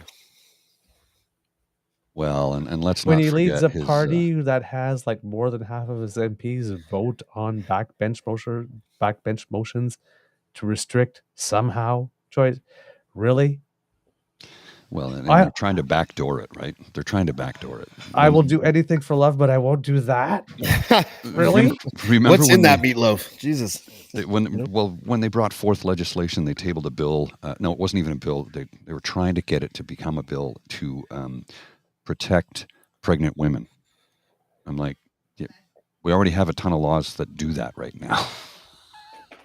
Yeah, harsher penalties. It was built to impose harsher penalties if you had hurt a pregnant woman because there was a fetus and rights of the child. So it was basically a backdoor way to try to establish the concept of fetal rights. But you know what? You know what sucks though is that we can't. Like, I'm pro-choice. I obviously trying to force women to give birth is a ludicrous proposition. Mm-hmm. So let's just get that out of the way. But if a man stabs a woman to death and she's pregnant and the baby dies, we are so caught in abortion politics that it's impossible to put a law in the books that says that's a double homicide. No, it's not that. It's not that. It's that it's considered an aggravating factor in the original crime. But I mean, it would be considered. It would be abhorrent like this. But I mean, it's not. We don't need to start creating special new crimes or whatnot. That's saying it's like, if you attack, especially, and this is the case, like if you attack someone who happens to be pregnant, that's one thing. If you're attacking someone because they are pregnant, I'm just saying, if the baby dies inside the mom, I think that's murder. If the mom wants to have this baby and she's looking forward to it, the nursery's set up, she loves it, she hugs her belly at night because of it, and then someone kills that baby, I think that's murder. But abortion politics is very complex, and I get it. Yeah. And Douglas, I would like to hear actually both of your opinion on the because I don't know where I land on this, but the lack of debate and the lack of enshrined laws surrounding abortion often is viewed by progressives as what is saving it from Yes. being curtailed. I don't know if I agree with that necessarily. I think that if you finally like have the debate, because I think the majority of this country would be absolutely in favor of pro-choice and enshrined it as an actual right, maybe even have a constitutional crisis intentionally in order to get that done. Wouldn't that solve all? Because every time an election comes, there's more, there's fears about conservatives getting in and curbing rights and all that kind of stuff. Wouldn't that solve that problem if we had the debate, enshrined it as a right, and then moved on? Well, I personally believe that we should do like France did and enshrine it in the Constitution as a right. That would make it much more protected. And I guess some people would say that at that point legally, then if it was enshrined as a constitutional right, then maybe you could have some laws because you have that overall arching protection. But constitutions can also be changed. It's harder, but can. So the Canadian principle of considering it strictly healthcare like this, and it's regulated as a healthcare procedure, and that we leave that to medical bodies and whatnot to determine rather Doctor than and patient. politicians. Yes. Is I'm personally okay with that, but I do because I do see the point where you said if we had something concrete, then we would all stop talking about it. But human nature, I believe, is such that there's always going to be somebody who will want to talk about it. Mm-hmm. Yeah. Probably be me. Linda then says it creates the opening. If you make a law, the law can be repealed by a future government. You know, the pro-life crowd is a little self-defeating often, though, because they make a religious argument and they immediately lose so many of us when they make the.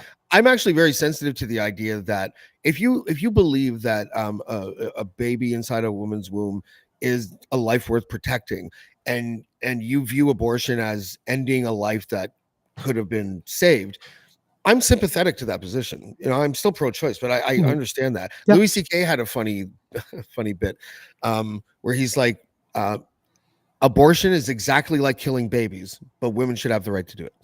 So like, I mean, not worded sensitively, but it's still, I agree with that. I'm pro-life when it comes to my own kids.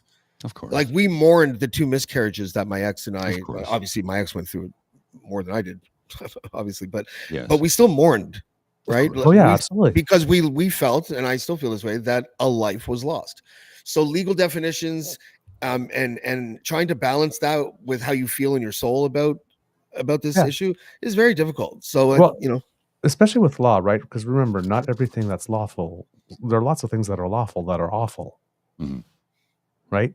So the thing with laws, people that are making laws are always looking at the entire forest and not just the tree. So when we're talking about abortion, we're seeing, like, for example, that law, if you killed like this, is 2 lives have been taken like this. And if the birth of that child was wanted, and the expectant mother wanted that child, the way that you explained it, then it's 2 deaths. I would agree with you. It's funny how one thing has multiple definitions based on how you feel about it, not because of what it exactly is. how you feel. But again, when you step away from the tree and then look at the entire forest, the judicial debate is like, okay, but if we write something there, what are the unintended consequences if we game that out? We put this law, what can happen? And then and that's when you look, it's like, okay, well, can we deal with that as an aggravating factor in some way, or can we deal with that in another way than actually creating a law, creating a way for a wedge to be inserted? So people are always balancing that out. So it's just whether or not you're going to look at the pixel or look at the entire screen. When you have these debates. And when you have these debates, this is what an important media literacy to know, is that some people will want to zoom in as close as possible to a certain thing and make that the entire, because if you pull out like this, it actually doesn't help them. And then there's some people that really do want to pull out, because if you have to zoom in, it doesn't help them. So it's how you frame these debates as well that matters. So it's like things, for example, like picking time, when you're going to start and stop time.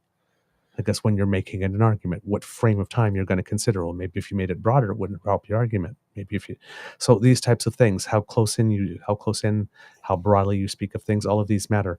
But these Yeah. laws, when they're being discussed, it's not just their impact on the people during that moment of criminality, but it's how can the existence of that law be then used in other court cases to challenge other things too.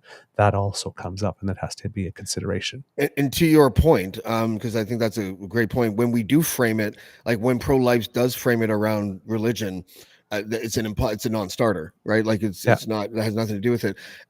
When pro-choice very steadfastly make an argument that it's not a living thing if it's still inside the mom.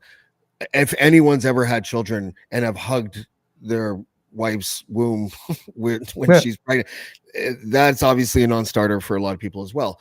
And so, and that's why the debates over the years have moved to things like viability. Right. And now kids are born sometimes at 5 months instead of 9, right? Like, so right. There's but that's where you get things like, for example, where the right has also tried things like, well, it's not working on religious. How about let's ban abortions, sex selective abortions, right? And we're sitting there with like, and you're saying, okay, but let's game that out again, right? It's like, oh, I'm pregnant, yay! Doctors, is it a boy or a girl? It's a girl. Oh, darn, I want that aborted. And if we doctor would turn around and say yes. We have a low birth rate. We have a low birth rate.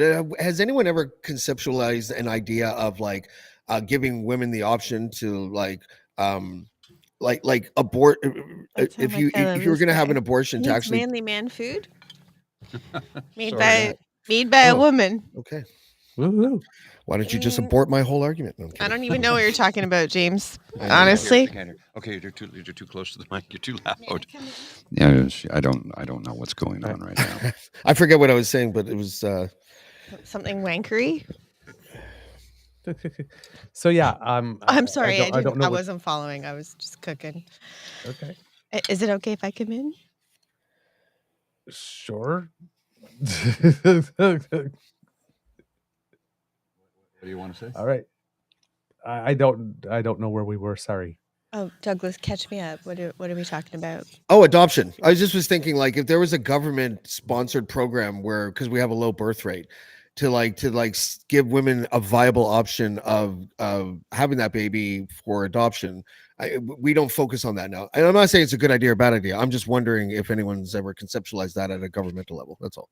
You know, that's a really good point. And I don't know, Douglas and I have had really good conversations around births and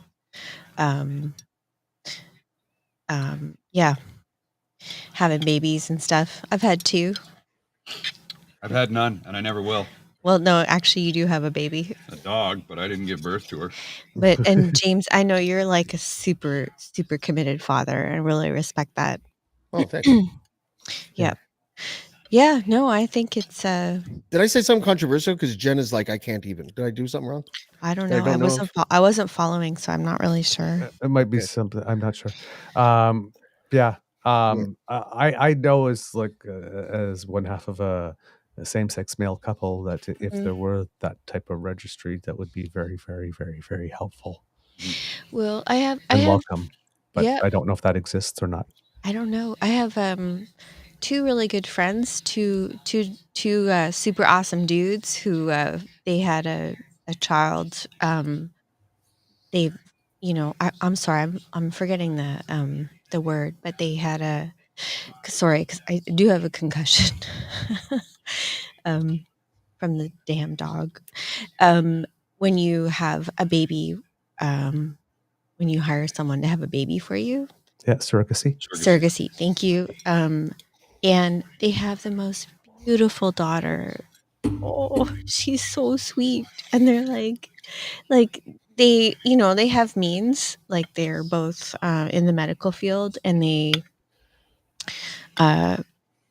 found their daughter through surrogacy in the United States and flew down and picked her up. And I think surrogacy is like a real graceful thing to do, right? Like, yeah, I'm glad you said it, because now the comments will attack you instead of me. I don't know what I said that was wrong, but I'm gonna bow out now. I was just trying to find a solution. That's all. Floating That's fine. ideas about saving a life. That's No. I mean, honestly, I had to tap out for a bit because I was doing some work, and I am actually. I'm not late yet, but I will be for a meeting. Need coffee. No, I'll be fine. It's only like 2 blocks away. But I think surrogacy is a beautiful thing to do, Yeah. and there are women who like I couldn't do it. I could not have a baby inside me and then hand that baby over. But I really respect women who can do that. Like, and I really hope that that comes through for Douglas and anyone else who wants it. Like, it's like honestly, you grow this person in your body for 9 months, or in my case, 9.5. That's not uncommon. It's not uncommon. I was a late baby too. Honestly. And so when I sorry guys, sorry to cut you up, Bridget. I got to split. I got to call my kids. Call your kids. Thank you for letting me crash your podcast today, gentlemen. I appreciate All right. it. Nice Thanks to for see you, helping. James, as I always. love you, Saucy Sea Witch. I love Saucy Be nice. more. Play nice. I love Saucy more. Yeah. Fair enough. But yeah, See like ya. I honestly, We'll see ya. I could not do surrogacy, but I really appreciate people who do. Yep, indeed.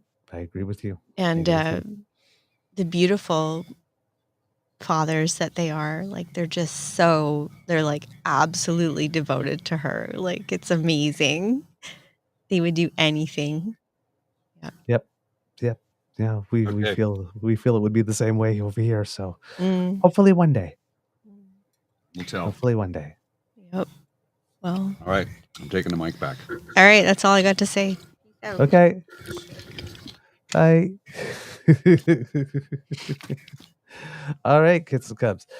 So yeah, when we're talking about this issue, right, we have Pierre saying that he's going to trample rights, and then he starts asking questions as these events sort of seem to all coincide or seem to be scheduled to try and create a narrative.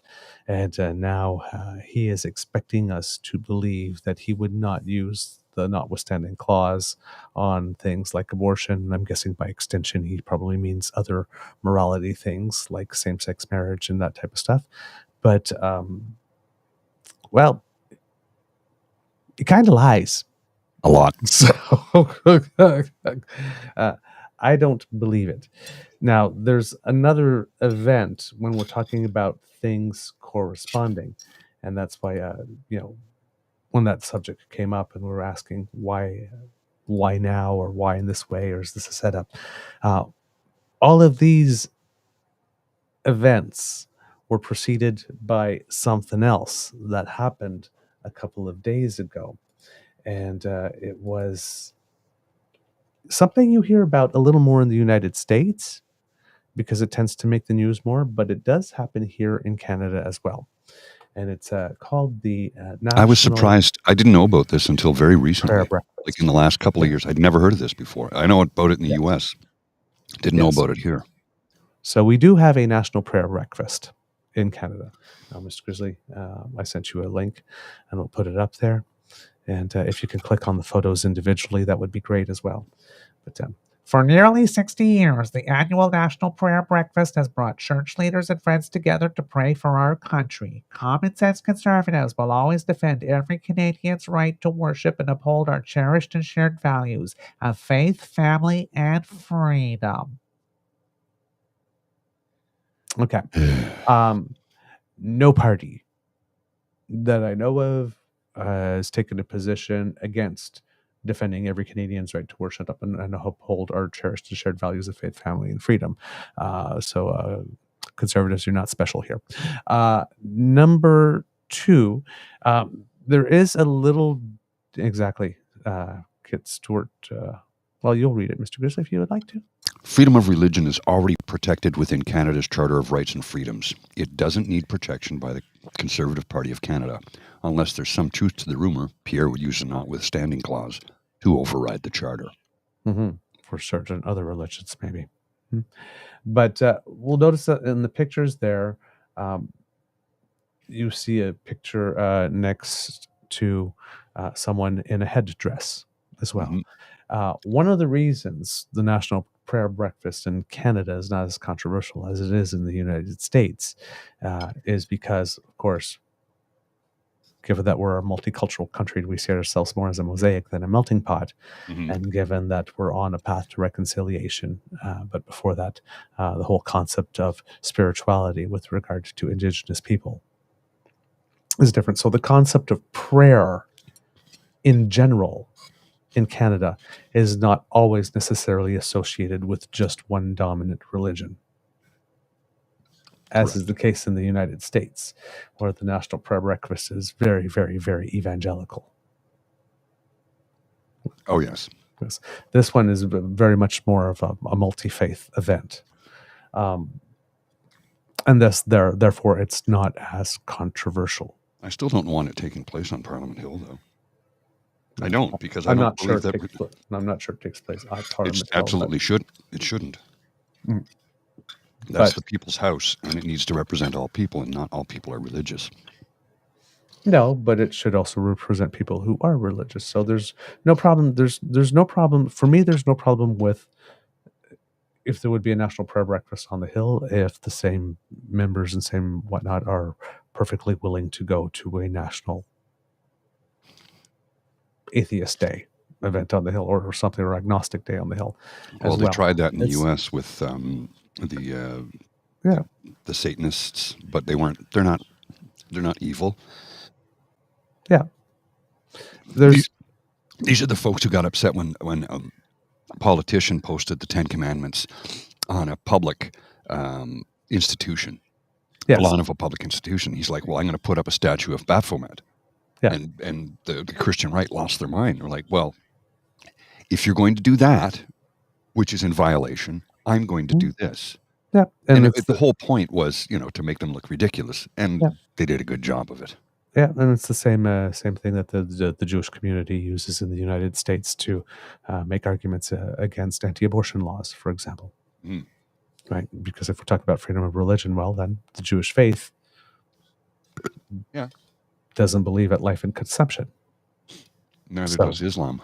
Yeah, but that's what I'm saying. So the thing when making these comments, the reason why I said I'm not particularly all there with you is the concept that you can't have an event on the Hill if it's not all inclusive for everyone all the time is not the standard. At least it's not for me. And it's like you can have specific events. You can have an event for religious people, for pious people, for like this, so long as you have equal opportunity for events for those who are not, and you are willing to attend both. Like this, you're willing to talk with, hear the message, and bring the perspective of both. Because if everything has to be for everyone all the time, then replace National Prayer Breakfast with National Autism Breakfast. And also, why autism and not cancer? Yeah, you just got one group. So that's the part. It doesn't bother that part. Doesn't bother me. But I just want you to know that that was May 7th. Yes. So we have the National Prayer Breakfast. We have Arnold Viersen. Mm-hmm. We have the March for Life. We have the March. All in the space of 3 days. Mm-hmm. Rather suspect, right? Okay. Well, it's not suspect. It's just, no, not suspect. It's like all the National Prayer coordinated and Breakfast has organized. been around for 60 years, so I'm sure that the people, when they did the March for Life, when they pick their day, hey, like this is in the news one day. This is in the news one day. This gives you extra coverage. We get extra coverage. Hey, it's a win for everyone for 2 or 3 days now, rather than just one day. The nation is focused on this message. So again, this is just good PR. It's not good PR that's used for positive means, but it's good PR. Just, I can't. In this case, it's don't hate the game, hate the players. Right. Don't hate, though. But as the Don't expression be goes, hating. Don't be hating. But as the expression goes, right? Don't diss the game, diss the players. In this case, So they're playing the game according to the way the game should be played. But just the reason why I'm bringing this to your attention is because whenever people from the center right towards the left on the political spectrum start pointing out that, hey, conservatives are actually talking about abortion, then you have the whole machine on the right go, oh my God, liberals again talking about abortion. What is it with these people? And that's why you get the PR thing. We'll never use it on abortion. Why do you keep on bringing up abortion? Because you raised it first. You were the first to raise the concept of using the notwithstanding clause to override charter protection rights. So You we're were the worried that first that's to decide next. to stand up in the House and read a petition having to do with the subject and use the word preborn. You start the conversation. Yeah, so don't get mad when we accuse you of something we believe you want to do. But then they run to the conservative press and then they bat their eyelashes. Oh my God, liberals again. Like this because they start history from the moment the liberals started complaining, not from the provocation. Oh, of course not. Of course not. That's too easy. Right. So you have all that stuff going on. There's going to be screaming. There's going to be yelling for a while. This, and then the subject will go back. But this is now an issue. Like I'm not understanding Pierre Poilievre's strategy again. Again, if you're leading by 20 and you already know you have the campaign Life Coalition vote, because I mean, who else are they going to vote for? Really? Yeah. Right. So you've got that locked up. You shouldn't be needing to throw red meat like this to them. And now for him saying that he will never use it going on the record, that's going to create some issues for him as well. Because now how does he maintain that? How does he maintain that line when he says never? Now, of course, he can go into those one-on-one events with them and say, wink, wink, nudge, nudge. Hey, guys, that I had to say that. Right. But again, going all in on Israel when he wants the youth vote, denying that he will use notwithstanding clause on matters that don't have with the judicial system, that loses another bunch. Saying he will use the notwithstanding clause on matters having to do with the judicial system, that loses another bunch. Oh, yeah. I don't know, man. I don't know. Because let's just say that if I were working for the Liberal Party, there would have been a period of about 2 or 3 months where I'd be sitting there and going, oh my God, he's knocking the stuffing off us on anything. Please, Bank of Canada, lower the interest rates. We need something to happen, but something that would not be up in our control. And by doing what they did with the budget and still doing what they're doing by removing the capital gains thing out of the first estimates bill and making it a standalone, and, having these situations come up where he's starting to slip, he's starting to get nervous, he's starting to panic, he's starting to make some mistakes, and the mistakes are starting to pile up. And they may not be big right now, but I'd be sitting there going, holy crap, he's finally handing us stuff. What did he say? Let's grab that. Okay, let's go hammer that. That's our thing today. What the conservatives do, find one thing that you said, take it out, rise it up, just get everybody coordinated talking about it, lighting a couple of brush fires, see if the conservatives will dance to try to stomp them out.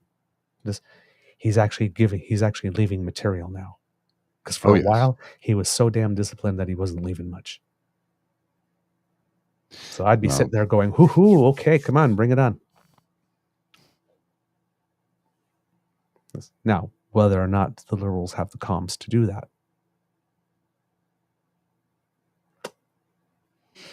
that's the thing. And whether or not they have the hunger or the killer instinct. That remains to be seen at the moment. But yeah, this is not... I don't trust the man further than I can throw him, and I can't pick him up. Well, yeah.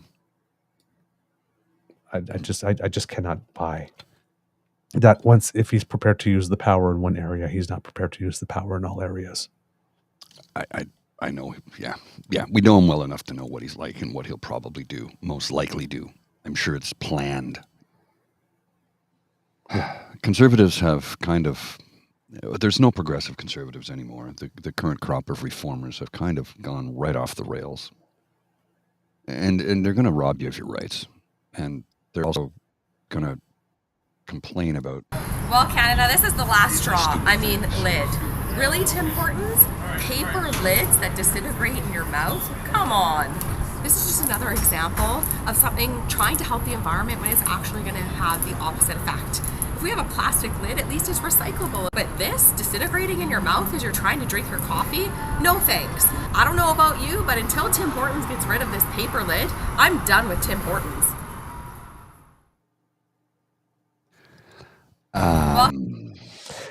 See, this isn't appropriate. This should not in any way, shape, or form be a party.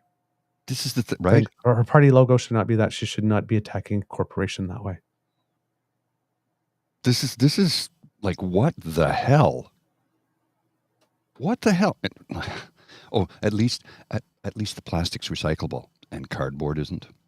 It's compostable, but this is like, you do not like a business move, a marketing decision that a company made personally. That's for your personal Twitter feed, Leanne. Yeah, it's not. It should no. Putting out her party logo up there, attacking a corporation for trying to make a difference. And here's the thing: Tim Hortons has been on the receiving end from climate activists for a long time because of the lids, because of at one point in time they used a certain amount of plastic in their paper cups. They've been, admonished for a while. So now that they're doing the right thing, you've got a conservative. Now remember, the Conservative Party voted that climate change was not a real thing. Like, I just exasperated all the damn time. Yeah. All right. Looking south of us, Marjorie, Actually, three names. Thousands. Yeah. Thousands across the country. Yeah, the franchises. Yeah. Thousands.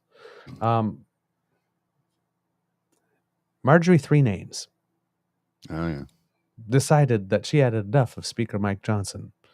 And since them turfing Kevin McCarthy worked so well, that, well, all she needed to do was to do that again, and it would go well.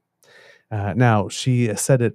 She introduced the motion quite a while ago, but wasn't doing anything with it, was just sort of holding it as a sword over his head. Well, she pulled the trigger just out of the blue one day. And so they held a vote on it. Basically,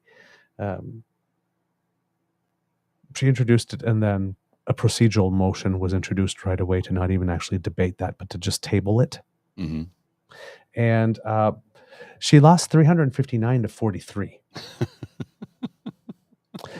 because the Democrats decided that, hey, we actually have a guy that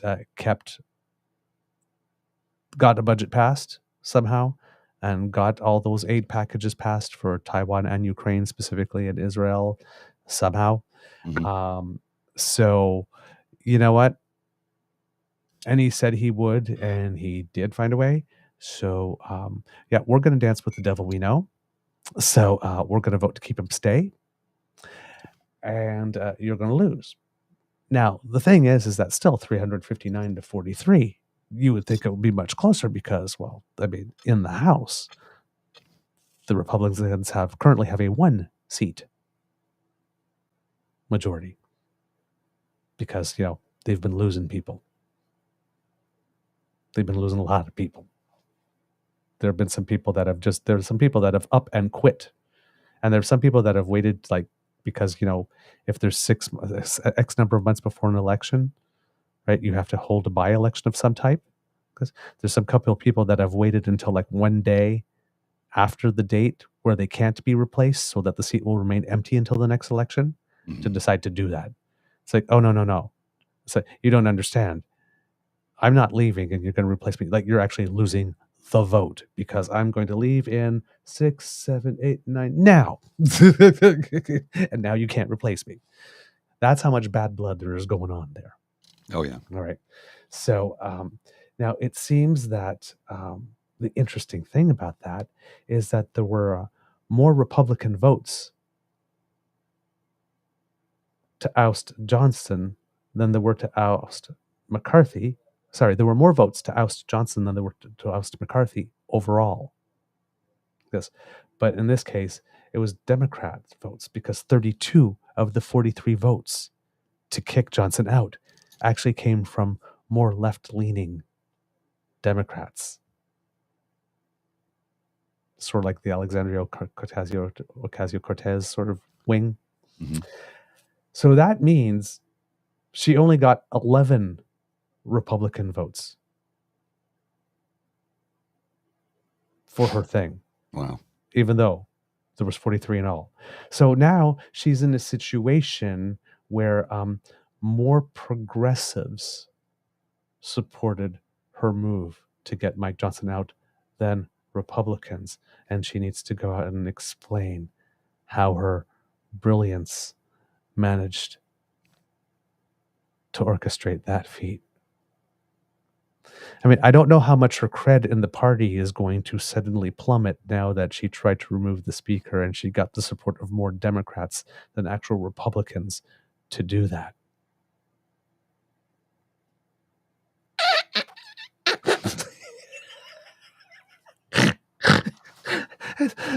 The majority of the Republican majority in the House did not support her.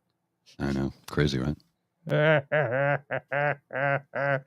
And the other thing is she kind of went against von Schützenpants because he posted on Truth Social that now was not the time to oust Johnson, while still claiming that he loved 3 names for her fight and her spirit.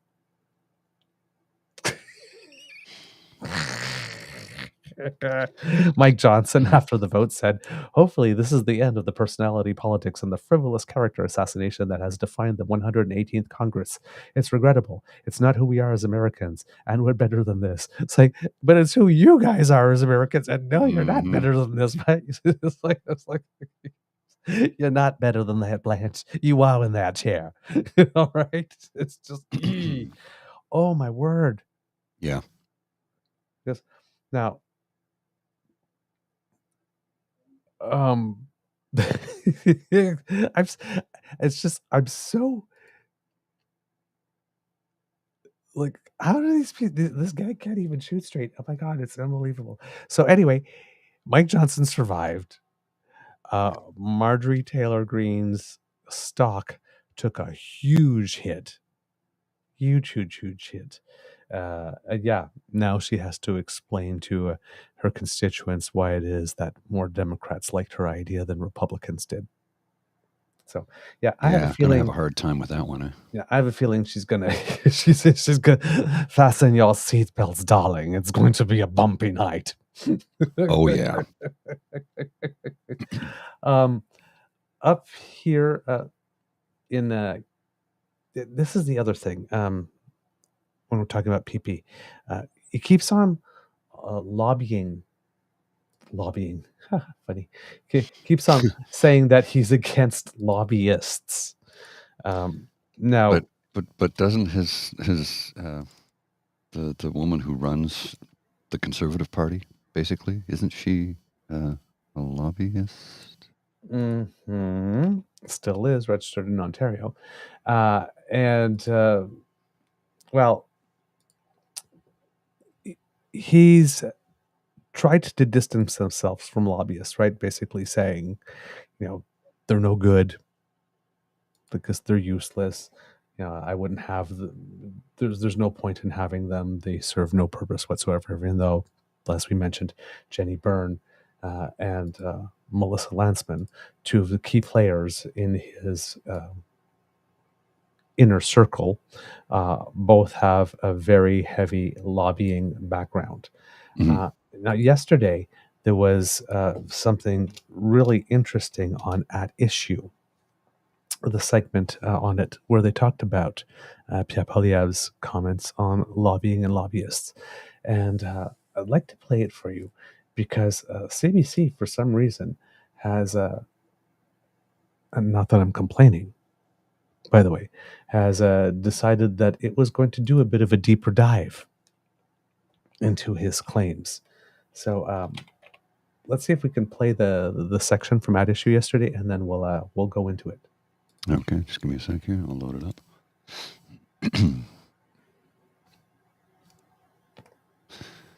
Okay, here we go. At issue, the corporate lobby. Pierre Poilievre has come down hard on lobbyists. It's my experience with the corporate lobbyists in Ottawa, the main groups there, have been that they have been utterly useless. But dozens of executives and lobbyists have attended high-end fundraising events headlined by Poilievre.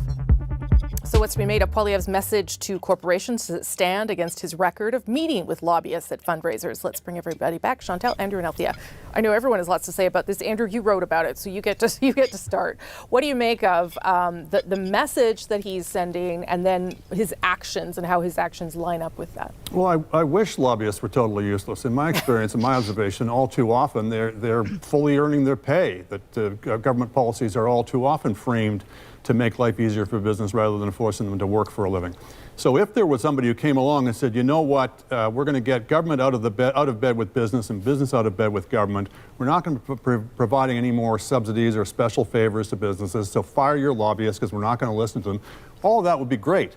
But that's not what he said. If you actually, listen to his speech or read the piece he wrote for the National Post, he doesn't say I'm going to stop meeting with lobbyists. He doesn't say I'm going to stop giving handouts to business. He doesn't say I'm going to rein in lobbying with any new regulations. And he doesn't say to business stop playing politics, stop cozying up to parties. He basically says enlist on my side. First of all, he's saying I'm not going to bring you any policies unless you first of all make them popular with the public. So I'm not going to take any risks or get out in front or lead. Mm-hmm. And secondly, he says, if I do bring in any policies you like, I expect, quote unquote, I expect you to get out and sell them for me. So basically, he's conscripting business as marketing agents for conservative policies. That is not quite the tough love, separation of business and state message that I think some people were taking at. It's just simply switching, from business cozying up to the Liberals to cozying up to the Conservatives. Though the fact that he's calling them useless and has previously said, I would never spend any time with anyone on Bay Street, and then, we find out he's done 3 or 4 fundraisers on Bay Street. I mean, there is some obvious hypocrisy there that I think would confuse Canadians a little bit in terms of what he's actually trying to defend, Althea. Well, I think, part of what he's saying there, and Andrew is right on all the points that he made, is he's also trying to muddy the waters, because one of the probably the strongest attacks against Mr. Poilievre thus far has been the relationship that he has with his senior advisor, Jenny Burns, who has a lobbying company that lobbies the Ontario government. And so I think he's trying to muddy the waters with that, in the sense that, a puck on all your houses. And we've seen some of the questions in the House of Commons this week attacking the NDP leader's brother. We've heard attacks flying on the Liberal side as well. So I think if he's trying to protect himself by making it seem like everybody else is doing this, I think the very strong stance that he has taken against the lobbying community, or we should say certain groups within the lobbying community, like he has named the Canadian Federation of Independent Businesses, the Canadian Business Council, the Canadian Chamber of Commerce. Almost makes you wonder, is there a Conservative waiting in the wing to replace these businesses with their own? But it speaks to, I think what he's really saying, is I don't want to take risks, but also it's pretty obvious, everybody in the advocacy movement would know that if you want politicians to respond to something, you will need to make it easy for them, so you need the people to demand it. I don't think that is new. That's just stating the obvious.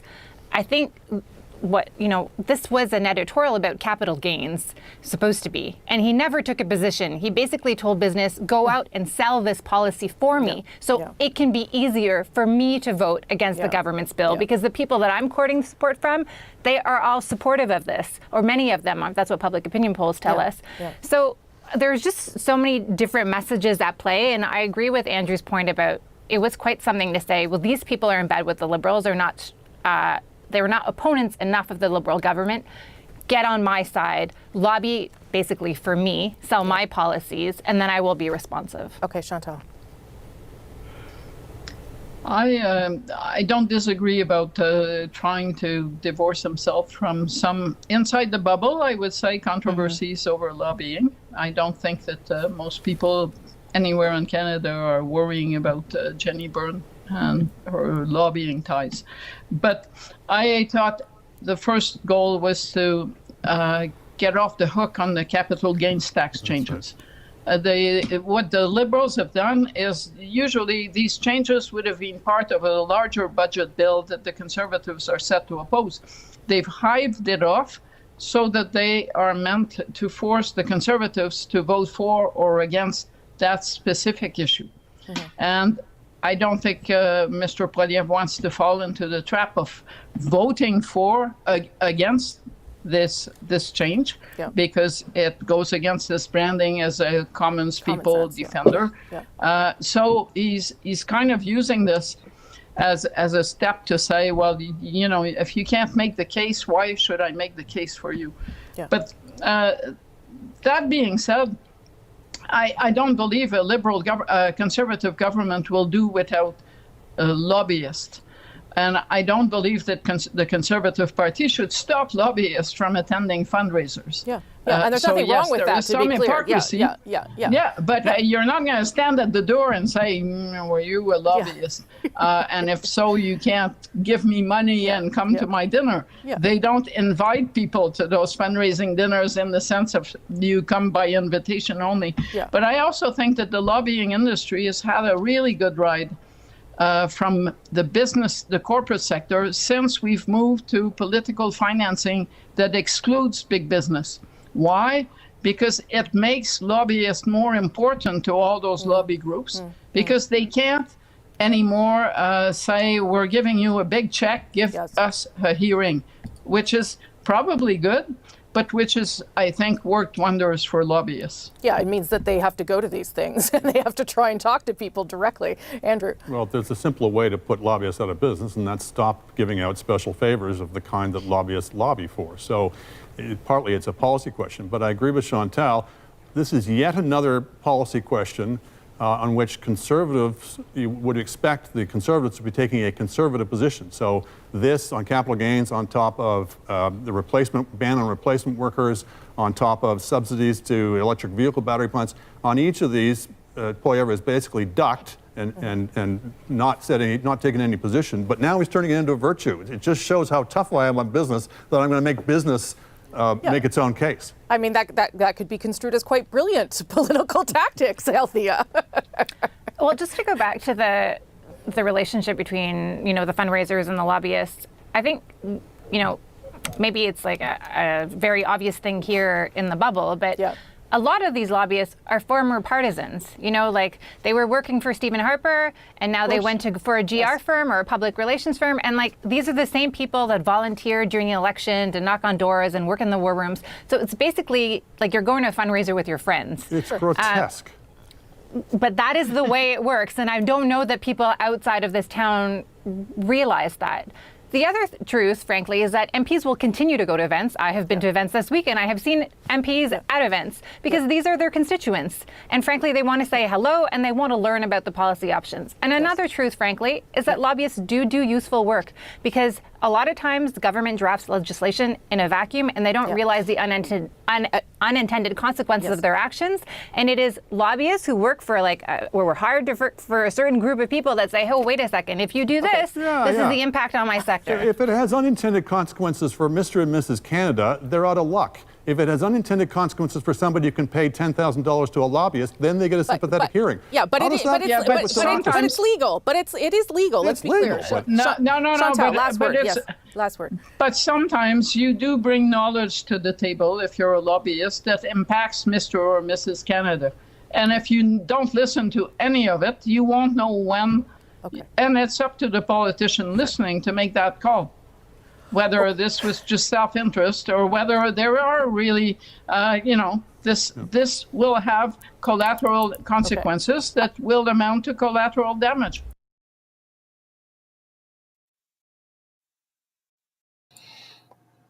Wow.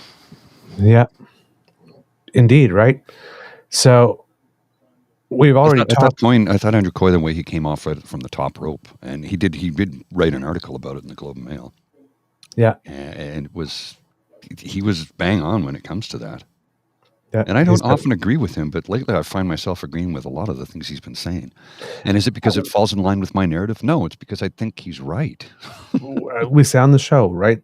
Andrew Coyne is one of these colonists for some reason we do not know. Like, so he could so nail it one day and miss it completely the next. Yeah. So exactly. And I'd like to read actually his piece because it's really good. Excuse me. Ever since the Liberals unveiled their surprise increase in the capital gains tax in last month's budget, the question on everyone's lips has been, what will Pierre Poilievre say about it? Well, maybe not everyone's lips, but certainly on some people's conservatives, for example. After all, conservatives are supposed to be against taxes and tax hikes of all kinds, and leaders of the opposition are supposed to oppose. Surely the conservative leader would have to take the bait.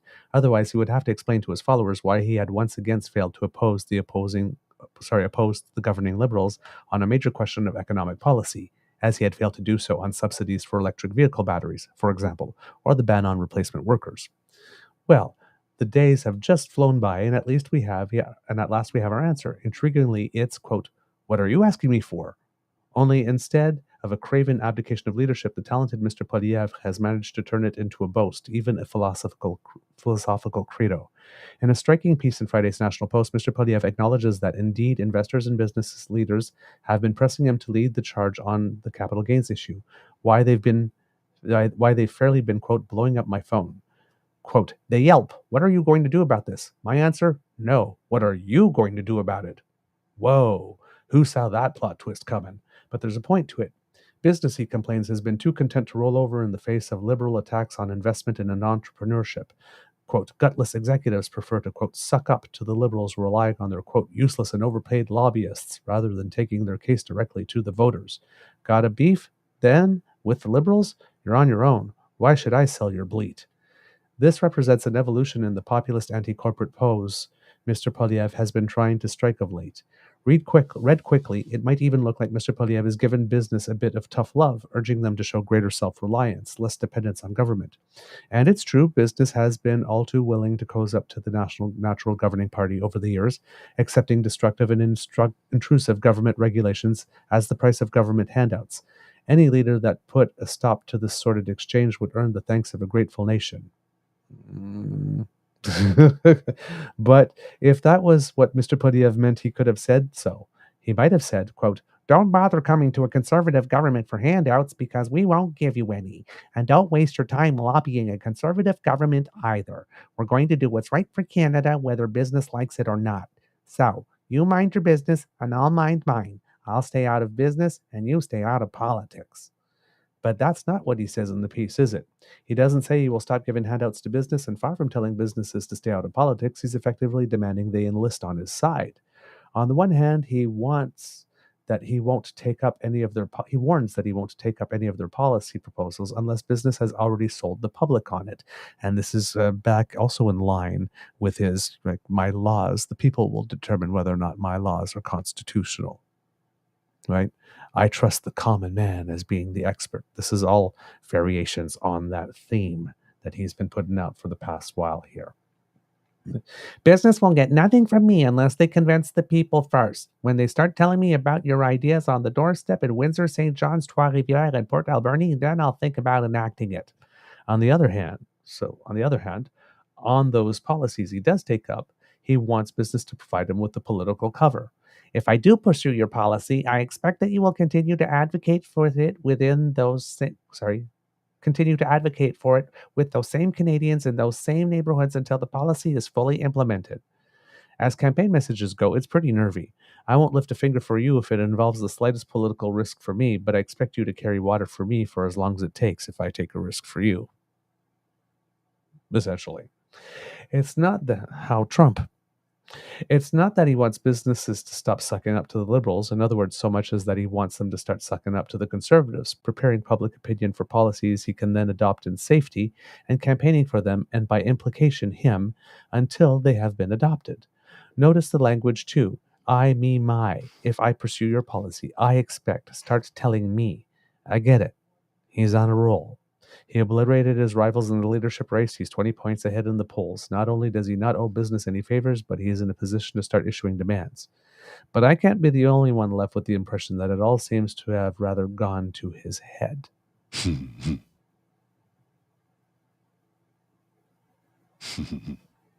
think that's funny. I think it's funny. I think it's also very accurate. Yep.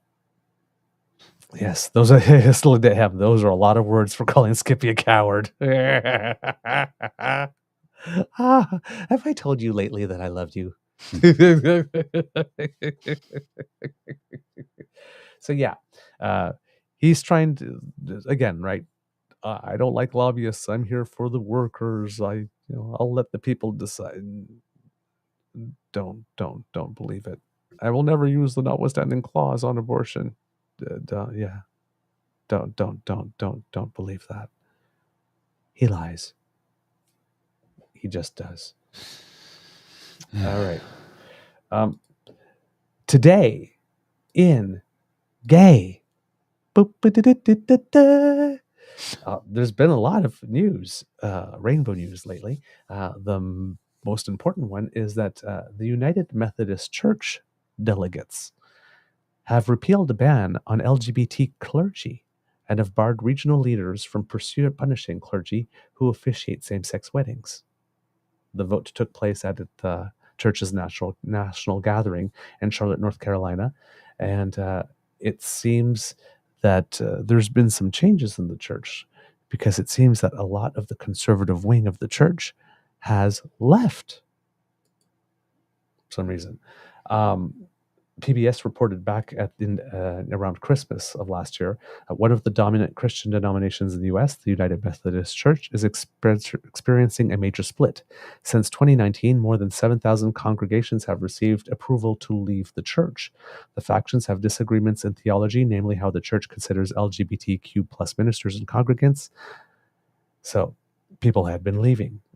And it seems that enough people have left now that they had the vote. They normally have their Congress every 4 years. This one was 5 years since the previous one because COVID.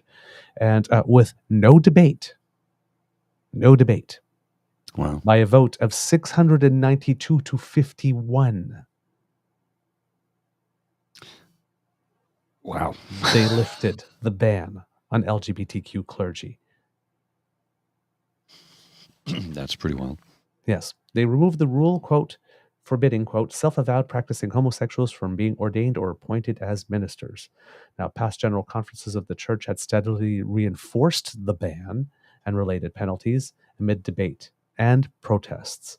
The change doesn't mandate or even explicitly affirm LGBTQ clergy, but it means the church no longer forbids them. So it's not like, welcome. It's just not stay away. Mm-hmm. Okay. It's possible that the change will apply mostly to U.S.-based churches because the church bodies, the United Methodist Church of other nations, have the rights to impose the rules of their own regions. And that's why a lot of people left. The measures take effect immediately upon conclusion of the General Conference, so it means they're in place at the moment. Bishop Karen Oliveto, the first openly lesbian bishop at the United Methodist Church, says, quote, it seemed like such a simple vote, but it carried so much weight and power as 50 years of restricting the Holy Spirit's call on people's lives has been lifted. People can live fully into their call without fear. And she basically said, the church we've loved has found a home for us. That's about that for sentiment. Also passed was a rule that forbids direct superintendents or regional administrators from penalizing clergy for either performing or refraining from performing a same-sex wedding. So again, It's not everybody say, hey, same-sex weddings, come over here. But it's like, if you choose to perform one, you won't be punished. And if you choose not to perform one, you won't be punished. It also forbids them from forbidding or requiring a church from hosting a same-sex wedding. The measure removes scaffolding around various LGBTQ bans that have been embedded in the official church and law and policy. So there's also sort of like an omnibus element that goes through all the policy, and wherever there was something that would affect negatively the community, they're now making it neutral. Okay. Delegates are expected to vote soon on whether to replace the church officials' social principles with a new document that no longer calls, quote, for the practice of that no longer calls, quote, the practice of homosexuality incompatible with Christian teaching, and describes a marriage as between two people of faith rather than between a man and a woman. Penalties for conducting same-sex marriages were also rescinded, and the bans on considering LGBTQ candidates for ministry and funding for gay-friendly ministries were also lifted. So, for example, if you do want to be United Methodist Church that says, hey, gays welcome here, your funding will not be affected. Oh. So basically they're saying, listen, you choose what you want to do. So it's not all of our churches in the United States are rapidly going pro, but, with a vote of, what was it again? 692 to 51. There's going to be few churches, I assume, in the United Methodist Church wing, I guess, in the United States that will be opposing. But at least where the places that want to be fully welcoming will be able to be, and the places that choose not to be, I guess they'll still be allowed to be, but nobody will. They're basically passing a rule of saying you don't have to make this a thing, either positive or negative, if you don't want to. Right. And if you want to, I guess you can. But it's way more live and let live. Also, in Canada, there's a group called Dignity Network Canada, which is a group that it describes itself as basically a network of 65 Canadian organizations working to advance Canada's support of global LGBTQ human rights. And often Dignity, as opposed to other groups, often does work with religious organizations as well. They have had a meeting over the past few days where they're talking about human rights. We know often on the show we talk about the Rainbow Railroad, for example. So that where we're helping to bring in people who are rainbow in countries where they risk imprisonment or death for being openly gay, and try to bring some people to Canada so that they can enjoy a better life. So Dignity Canada connects organizations across Canada involved in supporting the human rights of people, regardless of sexual orientation, gender identity and expression, and sex characteristics globally. And Equitas, which is another group, they bring together, quote, 150 LGBTQI activists from around the world to discuss solidarity and the defense of human rights at a 3-day conference, quote, packed with panels and speakers covering the rise of anti-rainbow hate globally, countries making progress, trends, funding needs, and more. And in Canada, this is going to eventually lead to the largest mobilization of queer groups in nearly 20 years over the course of the summer. There will be rallies that will take, not the summer, next week. There will be rallies taking place all across Canada next week to protest the rise of anti-rainbow hate.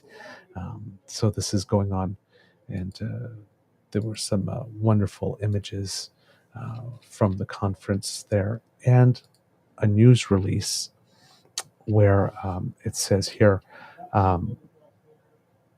people in 2S LGBTQI communities continue to face discrimination, violence, and marginalization in Canada and globally. Canada remains steadfast in its commitment to advancing their human rights and socioeconomic inclusion. Today, Anita Vandenbeld, Parliamentary Secretary to the Minister of International Development, participated in Dignity Networks Canada's Dignity Network Canada's opening panel discussion, which included 2S LGBTQI plus human rights defenders. During the event, she announced $1.7 million in funding from Canada to be dispersed over 3 years for 2S LGBTQI plus initiatives around the world. Canadian organization Rainbow Railroad will receive $700,000 for the International Network on 2S LGBTQI plus Forced Displacement Initiative. This project aims to improve the protection of forcibly displaced Rainbow people around the world through research and convenings of civil society organizations, public stakeholders, and people experiencing forced displacement. Rainbow Railroad is a global not-for-profit organization that helps at-risk Rainbow people get to safety. The U.S. Agency for International Development, USAID, will receive an additional $1 million for the multi-donor LGBTI Global Human Rights Initiative, which works to help protect Rainbow people in developing countries from violence, discrimination, stigma, and criminalization. The project conducts research to inform policy, supports communications and social and behavioral change to reduce stigma and discrimination, and provides direct and emergency support to individuals and organizations. The initiative, while managed by USAID, is implemented by the Astrea Lesbian Foundation for Justice, a philanthropic organization working to support the human rights of Rainbow people around the world. So this is a really, really wonderful thing, Kits and Cubs, because as a common call or rallying cry when it comes to these types of global movements, we hear it a lot in the Black movement as well, as none of us are free until all of us are free. Mm-hmm. And that's why this type of work, Rainbow Railroad, why it's such an important organization, why the government of Canada doing some stuff and putting some money aside to help make sure that Rainbow people in other countries are not only safe, but if they're not safe, can escape to safety, is very, very important. So yes, yesterday, the Dignity Network with Equitas together brought people from all around the world who defend human rights, who defend Rainbow human rights. And they met with Foreign Affairs Minister Melanie Joly. And they discussed these things about what we can do to try to make life a little better for our Rainbow brothers and sisters all around the world. And Mr. Grizzly, if you have time there's just a couple of pictures of the event that's put up there. But if you care about this issue, I really do recommend following Dignity Network, Rainbow Railroad, and there's something called EGAL, Equality for Gays and Lesbians Everywhere. These are organizations, and Equitas as well, organizations that do a lot of good work and deserve your support and encouragement. But yeah, once again, kids, if you're paying attention, slowly and surely, right? Mm-hmm. Fairness, equality, and all that kind of stuff is breaking out around the world. And right now, like there was in Uganda, there seems to be a push in Ghana as well to try and criminalize same-sex relations. And several governments, again, are trying to apply pressure by saying, this could cost you billions of dollars in international trade. So you might not want to do that. So, like I said, we have to be vigilant. We have to celebrate the wins, but we have to be vigilant where we can see in other countries that there is some creep as well. Mr. Grizzly, do you have something for us? I do have. Where did it go? I had saved something here. I don't know if you are aware of this, so I thought I would put this on the screen and we'll discuss it briefly. This was sent to me recently. I did hear about this earlier. Woke up though. City police in Calgary. City police brought a pro-Palestinian encampment on the University of Calgary campus to a swift end in a barrage of tear gas and flashbangs last night. Yes. So yeah, they just like now this is interesting that the events on campuses in Canada, as we mentioned yesterday, have not been anywhere near as violent or belligerent as they have been in the United States. When I heard that news today, I found it very, very interesting that the first place in Canada where the police decided to crack down was indeed in Calgary. because it's one of the more probably I think it's one of the more recent camps, if I'm not mistaken. But yes, pepper ball guns, flashbangs, riot gear were used to dismantle the protests. There were about 24 protesters who remained late, linking arms, but many had packed up and left after being warned that they could be arrested. Shortly after 11 p.m. last night, Calgary time police moved in, but they had been notified, sending out or been asked to intervene sometime around 6:30. The protesters had set up an encampment after getting no response from university leadership to a letter it had sent days prior asking them about divestment. I don't know what the situation on campus was like. Nothing in the reporting that I had heard up until now seemed to indicate that there was anything violent or hateful going on. Just that, okay, you've been doing it too long and we're dismantling it. So right now we're seeing, we're getting basically a side-by-side view of what's happening in Montreal, for example, and what's happening in Toronto. Or in Montreal, where they pursued to try to get an injunction, and the judge decided that nothing had risen to a state of an emergency that would require an injunction. And then in Toronto, where they gave people until a certain hour to disperse, and then revised that, saying, okay, well, so long as your protest remains peaceful, non-hateful, and non-violent, then you can stay. But here in Calgary, University of Calgary, we're cracking down and we're taking it apart. So now we're going to get to see side by side which strategy yields which results. Because if in Calgary, doing this causes 3 more protests to pop up in 3 different parts of the city or something like that, or one bigger one to pop up somewhere else, then they may have created, there's a movie I watched back in the day. Remember The Gate? Did you ever see that one? It was a horror movie at one point. And they hit something and it breaks into pieces. Like I think it was like a garden gnome or something like that. And it breaks into like 100, like a whole bunch of little pieces.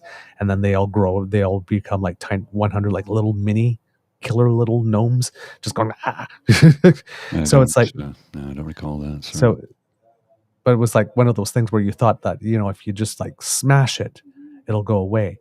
And then you smashed it into 100 pieces, and every single one of those little pieces became their own thing. Right. So that's what people are wondering about when you're dismantling these protests. Like, sure, you can dismantle it in one place, but have you just created a bigger one that will start tomorrow, or 2 more that will start in 2 other places later?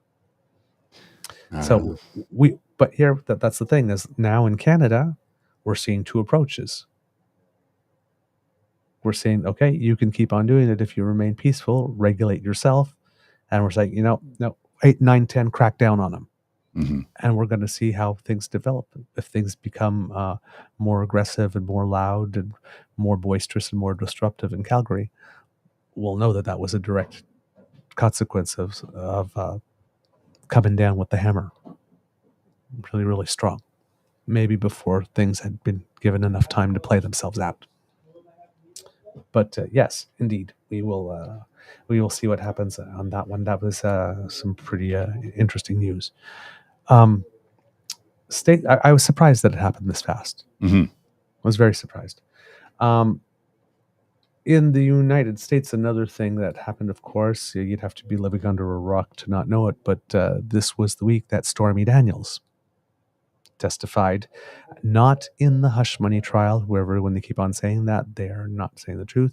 It's the election interference trial in New York, because that's what the conspiracy is considered to have done. It was to interfere with the election. It seems that the testimony was a tad TMI. At certain points. The main reason she was on the stand was to establish that the encounter had indeed taken place, that there was something for which. So the judge didn't need all the salacious details about what happened. We learned some interesting things, like, for example, when it happened, he had met her at the door wearing silk pajamas, after which she joked about him having stolen Hugh Hefner's outfit and told him to go put some clothes on, which apparently he did. Apparently, he was asking her a whole bunch of questions about the industry in which she works, with particular attention to STD tests and whether or not she had ever failed one. But it seemed that, but he was asking all other stuff also, like about residuals and whatnot. So seeming like he was really interested in it. She said that she found his questions somewhat thoughtful. Then she had to go to the bathroom, which was, of course, through the bedroom. And she went, and when she came back, apparently he was on the bed in boxer shorts and stuff.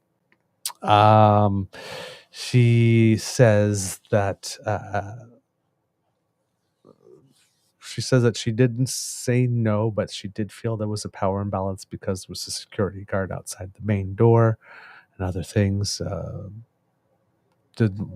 Wasn't really proud of it. But they had continued communication because he was dangling a possible participation in The Apprentice for her. And it didn't look like it was materializing. It was going to happen. He sort of said, I really fought for you, but my veto was vetoed, essentially. So he wasn't able to get her on. So he tells her. But it seems like during that time, it seems that he would refer to her as Honey Bunch, and they would have some conversations, some of which she put on speakerphone in front of her friends.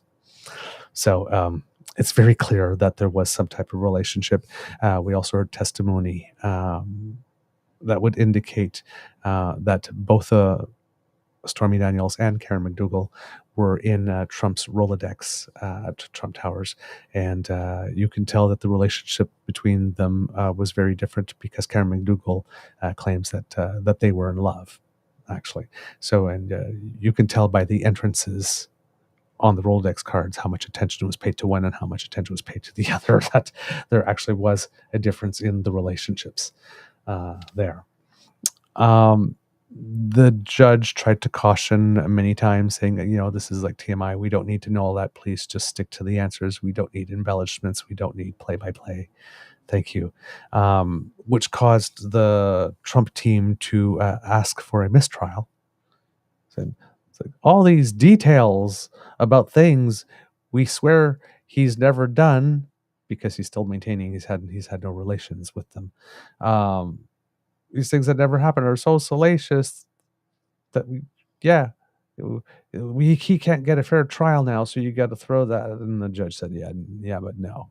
To that one. But more damning testimony actually happened after, because Stormy Daniels was on the stand for about 6 hours over 2 days. She actually admitted right off the bat on the stand too that she hates him. Yeah. So that could be something that could be construed by the jury as as being, she's here with a purpose of some kind. The Trump lawyers try to make it seem like it was an extortion situation. Not sure how successful they were on that. But after Daniels had spent 6 hours over 2 days on the stand, former White House admin assistant Madeleine Westerhouse was on the stand. And her office was just outside the Oval Office.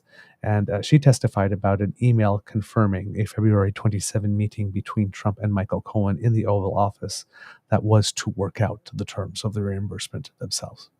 So while Stormy Daniels' testimony is definitely interesting, she also testified that when she asked about Melania, Trump said, "Don't worry about her. We don't sleep in the same room." Like anybody wondered about that. But yeah, it seems that so while she was there, she clearly established that the incident happened.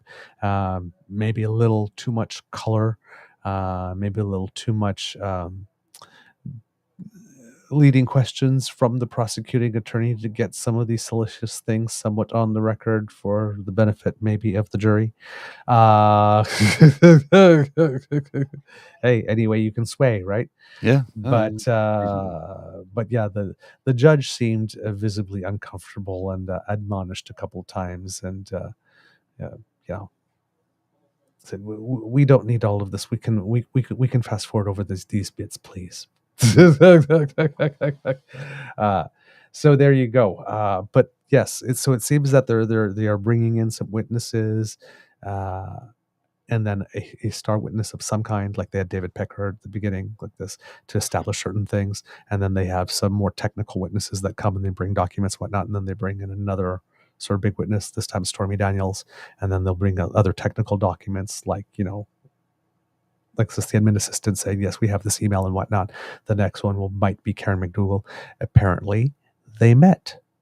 Oh. Too, at one of these events. Yes. So it seems that the trial is going a bit in that way. So it's not big blockbuster witness after blockbuster witness, back to back to back. It's like they're brought in to establish something, and then they bring out all the documentary evidence, and then the star witness comes in and establishes something, and then they bring in the documentary evidence. So it seems to be fairly organized, fairly well organized trial, and being well argued on the side of the prosecution. But we never know, right? That's why you play the game, because then the jury has their say. But yes, the like I said, the testimony was given. A lot of people were paying attention to it. Probably not as salacious and explosive as some people had wanted, given the reason for which she was there specifically. It's just established that the events took place, and no commentary about whether or not the events were a good thing, a bad thing, a pleasurable thing, a welcome thing. Right. It's just, did the thing happen? Yes. Okay. Thank you.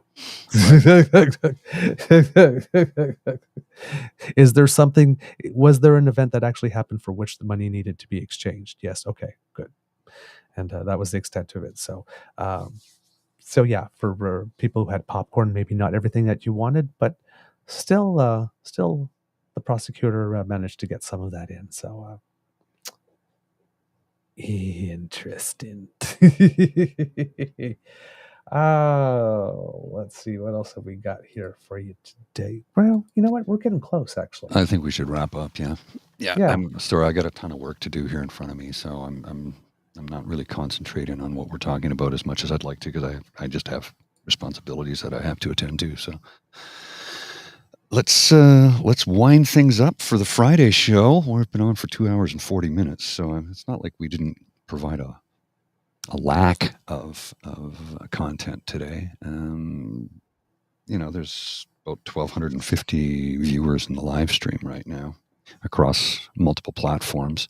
So thanks to each and every one of you. And if you want to join in with the Damn Fam and get in on the chat, you can find us at youtube.com/@TrueNorthEagerBeaverMedia. And if you scan the QR code, if you're watching on a tablet and want to scan it with your phone, that's up on the screen right now. That'll take you directly to our YouTube channel, where we'd love it if you would like, share, and subscribe. If you like our show, we hope you can share it with as many people as possible. And if you like our logo, the True North Eager Beaver logo, we now have a merch store, an Etsy store. So you can go to that store and purchase anything you find there. And if there's anything that you'd like to have in addition to that, just let us know, and we will we'll get it to you. We'll make it for you and get it to you, as long as you pay the purchase price, of course, because we don't give things away for free. The content is free for you to enjoy and share to your heart's content. But if it's an actual physical product that we have to pay for, well, we can't afford to give that away, because the operational costs alone are killing me right now. I can't even pay my phone bill. Jeez. I'm serious. No, I'm serious. It's like that's the situation I find myself in right now. So if you're trying to text me, you're not going to be able to get a hold of me for a few more days. Oh, okay. I did not know that. Well, I forgot to pay the bill and then realized I didn't have enough money to pay it, so it's suspended until next Wednesday. So that's just how it goes. Yeah. Okay. All right. It's not a big deal. I have Wi-Fi access to everything at home. Just nobody can text me right now. Okay. Oh, and you can call me when I'm at home. Actually, you can actually call me, because I have Wi-Fi calling enabled on my phone. Okay. Very, very important news. According to Mishatica, Mateo said because he's sick, he grants everyone permission to be irresponsible today. I like the sound of that. Woohoo! Feel better, Mateo? Oh, We're sending you lots of healing energy. We hope that you feel very better very, very soon so that you can get back to playing and learning and all that good stuff. Exactly. All right. Kits and Cubs, that's the end of this episode of the Daily Beaver Morning Show. We hope that you love listening to us because we loved making this for you. Remember, sharing is caring and word of mouth is priceless. And you have the mouths from which we want the word to come. So please tell your peeps and poops all about us. If you would like to make sure you get something from our merch store, as Mr. Grizzly mentioned, that QR code that's right underneath my chin is where you go. It's if you go to Etsy and you look up for True North Eager Beaver merch store, there you go.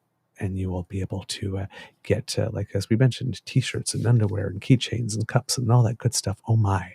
You got Kit Shay MJ going Mateo for PM. I think that would probably be a not so bad idea. I might be able to get behind that. Yep. If you would like to support us in other ways, you can, thanks to the Ray Girl, who sponsors our pod page, podpage.com/the True North Eager Beaver, lowercase letters with a hyphen between each one of those words, will bring you there. And if you click subscribe there, when we have something fresh off the bandwidth, it comes directly to you. How about that? We make it so easy. And if you'd like to support us in another way, make like Elaine, who says, "Have a beyond awesome day, everyone. And remember to smash the button before you leave." And you can do that by going to True North Eager Beaver Media Incorporated YouTube page, where we have like, share, and subscribe. 3 buttons for you to click or lick as you wish. We don't judge. Get yourself some happy and click those buttons today. And if you would like to help us in another way, then you can go to the Emergency Hydration Fund at the Beaver Lodge, our fancy term for our tip jar, and you can find it at our coffee page. The QR code that's by Mr. Grizzly's head up there will bring you there. Or if you use those digits of those beautiful hands or your voice prompt to go to ko-fi.com/eagerbeaver, lowercase letters, all in one word, and there you can find our tip jar. If you have a couple of toonies or loonies jangling in your pockets and you would like to encourage us to do more because you enjoy this product, we would be more than grateful if you left us something there. And we'd like to give a big thank you to Kit Dan, who sent us a little something. We really appreciate that. Thank you, my good friend. Also, Kit Wendy, who recently sent us something saying, "Cheers, gents. Appreciate you. You make my mornings. I'd be one cranky old gal without you." Thanks so much. And then we have Kit Chris, who said, "Love you guys," and sent us a little something. And Kit Cassie, who sent us something saying, "Still worth getting up early on Manitoba time to watch. Diversity of viewpoints in the damn fam chat broadens my mind and perspectives. Love from a now retired farmer." We got And we have Lola Gear. Lola Gear. You can get it in different colors. And you can see the different colors that are available to you here. There we go. That's great. Got Kit Dan going, "I sent you something when you know when, my friend." Thank you so much. All right. So that's how you can send us something and support us. If you would like to communicate with us, truenortheagerbeaver@gmail.com is our email address, @trueeager on at Twitter. You can send us messages on our YouTube page as well, and as well as our Facebook page, True North Eager Beaver. And there, sorry, Mr. Grizzly, because you're moving the screens, it's very distracting. I'm having trouble focusing. Sorry. Oh, I like that in the back. Thank you. Thank you very much. Ooh, that was very pretty. Yeah, I'm ordering one for myself, actually. Excellent. So yes, please be sure to do all of that, because democracy is something that you do. If you live in Alberta, please get involved in the Alberta NDP leadership race. It's getting a little spicy, and it seems that even Head Nenshi is taking a couple of hits. So there's been some developments. So like I said, you've got 5 good candidates. So get in there and make your voice heard to get the best quality candidate you can. And if you happen to be living in Saskatchewan and New Brunswick, please find out what it is that you can do to help volunteer for the upcoming provincial elections. Maybe you can help at a polling booth, or maybe you, again, have a candidate of choice, or maybe there's some nomination races that are still not complete, and you can pop in there and give a hand where you can as well. Democracy is something that you do, so please get involved. From the Beaver Lodge, this is your Eager Beaver saying it could be a tough world out there, so please be kind to and gentle with yourselves and have an absolutely fantastic weekend coming up. I hope you have some good stuff planned. Mr. Grizzly, some words of wisdom, please. Ladies and gentlemen of the class of 2024. Ooh. Wear sunscreen. I was trying to imitate the voice of the guy who initially wrote that. Baz Luhrmann. Colonel Canuck, you guys are going straight down next year. No chance. I don't know what you mean by that. Where are we going? I'm going down south. We don't respond to that. We need to put I'm having fun with it. I'm having fun with it. Yeah. There's nope. I don't know where we're going, but yeah. We don't. It's our show, not their show. No. I just have fun. Yep. But this is my chapeau that I wear in the sunshine with a lovely feather to keep beautiful chapeau. To keep my head from getting burnt and to cut back on the premature aging from UV rays. You do need a little bit of sun every day to get your vitamin D, but that could be literally on the back of your hand, and you only need 15 minutes exposure. That's it. So you can go outside, stick your hands in the sun for 15 minutes, and you're good. You're good to go. There you go. Get some cups. All right, Mr. Grizzly, cue the cock. Yeah. Let me just remember where I put him. Oh, there he is. You are listening to a True North Eager Beaver Media Incorporated podcast. The True North Eager Beaver podcasts are proudly brought to you by our founding sponsors, the Misfit Mysteries from Corvid Moon Publishing, your source for science fiction, fantasy, and cozy mysteries featuring a broad diversity of characters. CanadianTarot.com, their uniquely Canadian online eclectic tarot community, and The Pepper Master, hot pepper sauces made from farm-fresh ingredients to thrill your taste buds and expand your mind. We are grateful to the Crier Media Network for its support, Pete Jarvis for our artwork, and Paul Joseph Something for our opening and closing sequence music.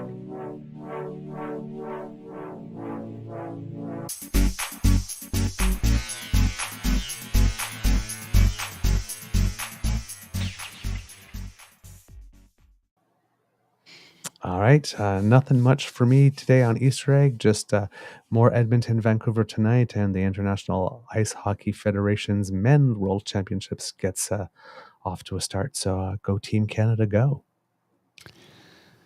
I guess we're going down to Guantanamo Bay. Cuba. Hey, let's go to Cuba. My sister goes there all the time. She has friends there. One of them owns a pub, a good Irish pub. Ooh. Maybe it's time for fruity drinks. I'm all for fruity things. Oh, hey, hate watchers, keep watching us. Keep watching us. Toodles poodles. See ya. Wouldn't wanna be ya. Ooh, the shade.